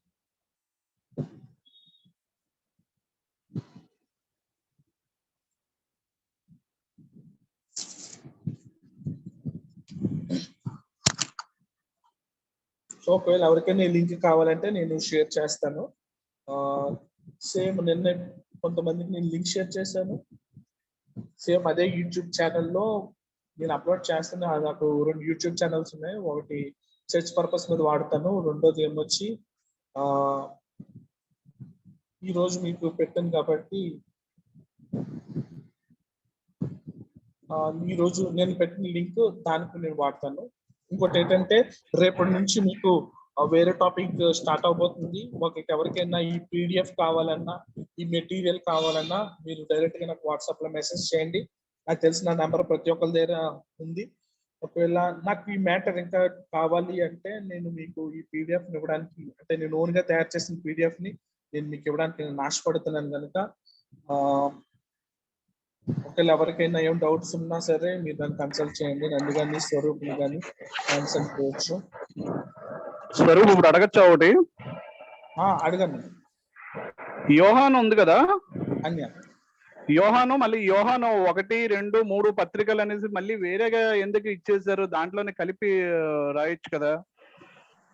అంటే పత్రికల కింద వేరేగా ఎందుకు పెట్టారు? అది ఎందుకు వేరేగా ఇచ్చేసారు? యోహాను పత్రికలు వేరే, యోహాను సువార్త వేరే. సువార్తలో ఈ 4 మత్తయి సువార్త, మార్కు సువార్త, యోహాను సువార్త, మొత్తం ఈ 4 సువార్తలు ఉన్నాయి. ఈ సువార్త పత్రికలు వేరేగా రాశారు. ఓకే, సువార్త వేరే. ఈ సువార్త దాంట్లో ఏంటుంటదంటే నేను ఏమనిపించింది, తర్వాత క్రీస్తు ఎలా చనిపోయాడు, తర్వాత ఎలాగండి ఈ యొక్క యోహాను క్లియర్ లేదన్యా? ఇప్పుడు వినిపిస్తుంది నాన్న, చెప్పు. యాక్చువల్గా ఏంటంటే యోహాను సువార్త అనేది ఒకటే బైబిల్లో. యోహాను పత్రికలు అనేవి 3, యోహాను 1, 2, 3. ఈ పత్రికలు అనేవి లెటర్స్ అన్ని వేరే వాళ్ళకి రాస్తున్నాము. సువార్త అనేది ఏంటంటే దాంట్లోని 4 సువార్త అనేది సినాప్టిక్ గాస్పల్స్ అంటారు. ఈ సువార్తలు ఏంటంటే దేవుని యొక్క గుడ్ న్యూస్, తర్వాత దేవుని యొక్క జీవిత చరిత్ర, అలాగే అక్కడ శిష్యులు దేవునితో ఉన్న రిలేషన్ ఏంటనేది మనం చూస్తున్నాం ఓకే యొక్క సువార్తలో. బట్ ఇక్కడికి వచ్చినప్పటికీ పత్రికల్లో మనం చూసినట్లయితే మనము ఎలా జీవించాలి, తర్వాత ఈ లెటర్ ఎవరికి రాస్తున్నారు అంటే వేరే వాళ్ళకి రాస్తున్న లెటర్ ఇది. అక్కడ ఎలా జీవించాలి, మనం సంఘంలో ఎలా ఉండాలి, మనం సంఘంలో ఎలా ఎదగాలి, ఆత్మీయంగా ఎలా ఉండాలి అనేది ఆ పత్రికల్లోని రాస్తూ ఉంటారు అనమాట. దుర్బోధలు వస్తున్నారు, వాళ్ళకి మనం ఎలా ఎదుర్కోవాలి, సో వాళ్ళతో మనం ఎలా జాగ్రత్తగా ఉండాలని ఈ పత్రికల్లో మనం చూస్తూ ఉంటాం. ఓకే సో సువార్త అనేది వేరే దానికి వస్తుంది, పత్రిక అనేది వేరే దానికి వెళ్తుంది. సో సువార్త చెప్పడానికి గాస్పల్, దేవుని కోసం గుడ్ న్యూస్ గా చెప్పేది యోహాను సువార్త అనేది. యోహాను పత్రిక అనేది ఒక లెటర్స్ పత్రిక, అది వేరే దానికి ఇది వేరే వాళ్ళు వేరే లెటర్ రాశారంటే, ఇప్పుడు నువ్వు నాకు లెటర్ రాసావు అనుకన్యా, సో అది నువ్వు నాకు రాస్తున్న లెటర్ కింద వస్తుంది. సో వేరే వాళ్ళు వేరే సంఘానికి రాస్తున్నప్పుడు అది ఇతర సంఘాలు కూడా వర్తిస్తాయి, సో జాగ్రత్తగా ఉండాలి అని చెప్పేసి ఆ యొక్క లెటర్స్ రాస్తున్నాం. 1 యోహాను, 2 యోహాను, 3 యోహాను. ఓకే, యోహాన్ పత్రికలు కాకుండా ఇంకా వేరే పత్రికలు ఏమైనా ఉన్నాయా? ఉన్నాయండి పత్రికలని. యోహాను సువార్త కాకుండా పత్రికల్లో పత్రికలు ఉన్నాయి. ఎక్కడి నుంచి అంటే నీకు మొదటి కొరింథీ, రోమీల పత్రిక నుంచి యోధా వరకు అన్ని పత్రికలే. ఓకే, రోమీల పత్రిక నుంచి యోధా వరకు అన్ని పత్రికలే. Okay okay. సో ఈ పైన అన్ని సువార్తలు మాట. ఓకే,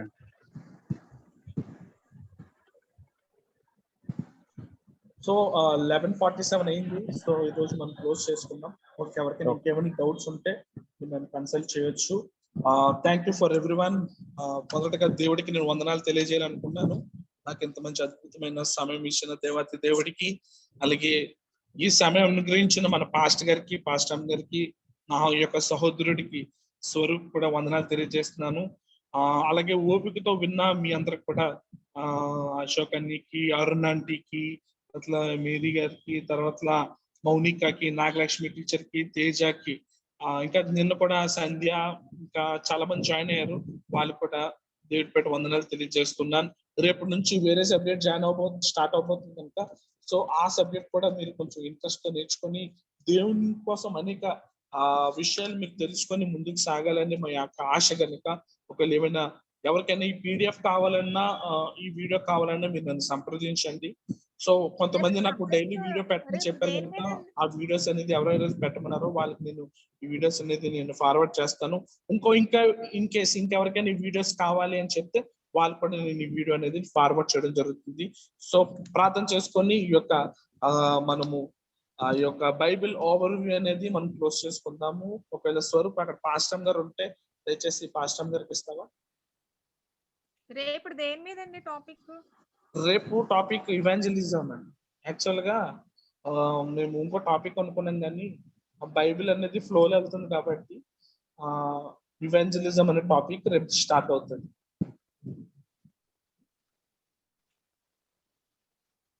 స్వరూప్ పాస్టర్ గారు ఒక్క నిమిషం.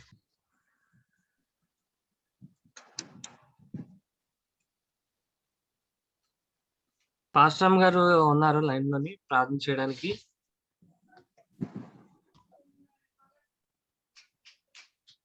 రావాలి.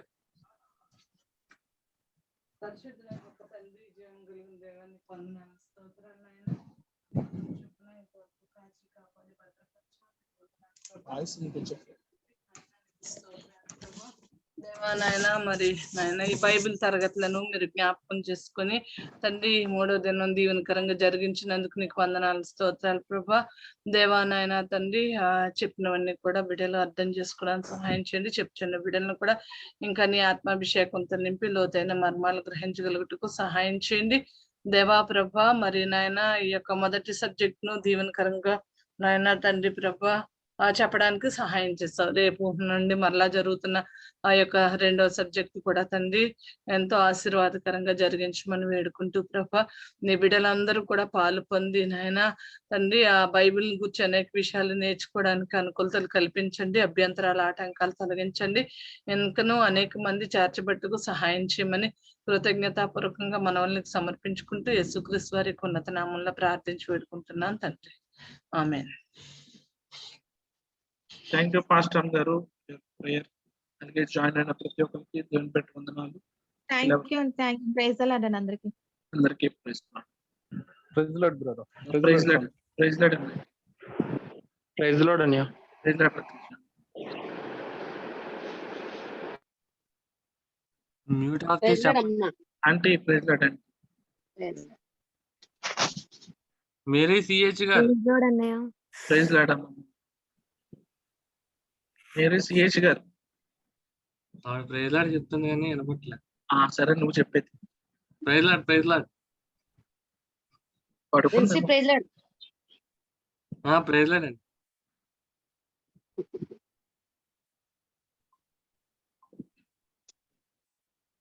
ఈ రోజు ఈవినింగ్ వర్షిప్ ఉంది కాబట్టి సేమ్ లింక్ లోనే మనం జాయిన్ అవుతాం. నాకు తెలిసి 683721 రీనా అనుకుంటున్నా. అక్కడ వీడియోలో చిన్న వీడియో కనిపిస్తుంది. బట్ రీనా ఎగ్జాక్ట్లీ కరెక్ట్ చెప్పాను. Reena praise Lord. ఏ ఆన్లైన్ క్లాసెస్ లేవా?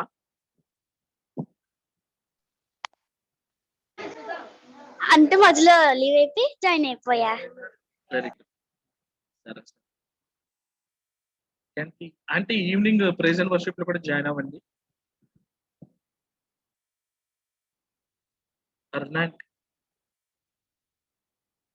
జాయిన్ అవుతా గుర్తుంది. ఏంటండి రేట్? బెండకాయ ఏంటో చూసుకోవాలి అందుకెళ్ళి. అవునా?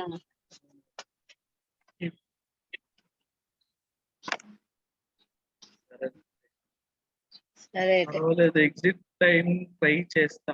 నువ్వు అడుగు కదా ఏదో పెట్టింది రైనా. ఆన్ చేసి చెప్పు, పర్లేదు, ఎవరు లేరు.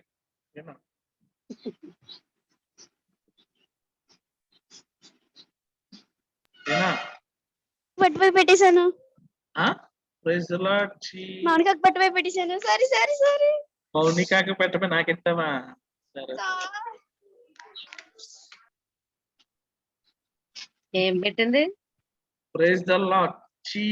పర్వాలేదు, ఎగ్జిట్ టైం కి ట్రై చేస్తాను. పడు.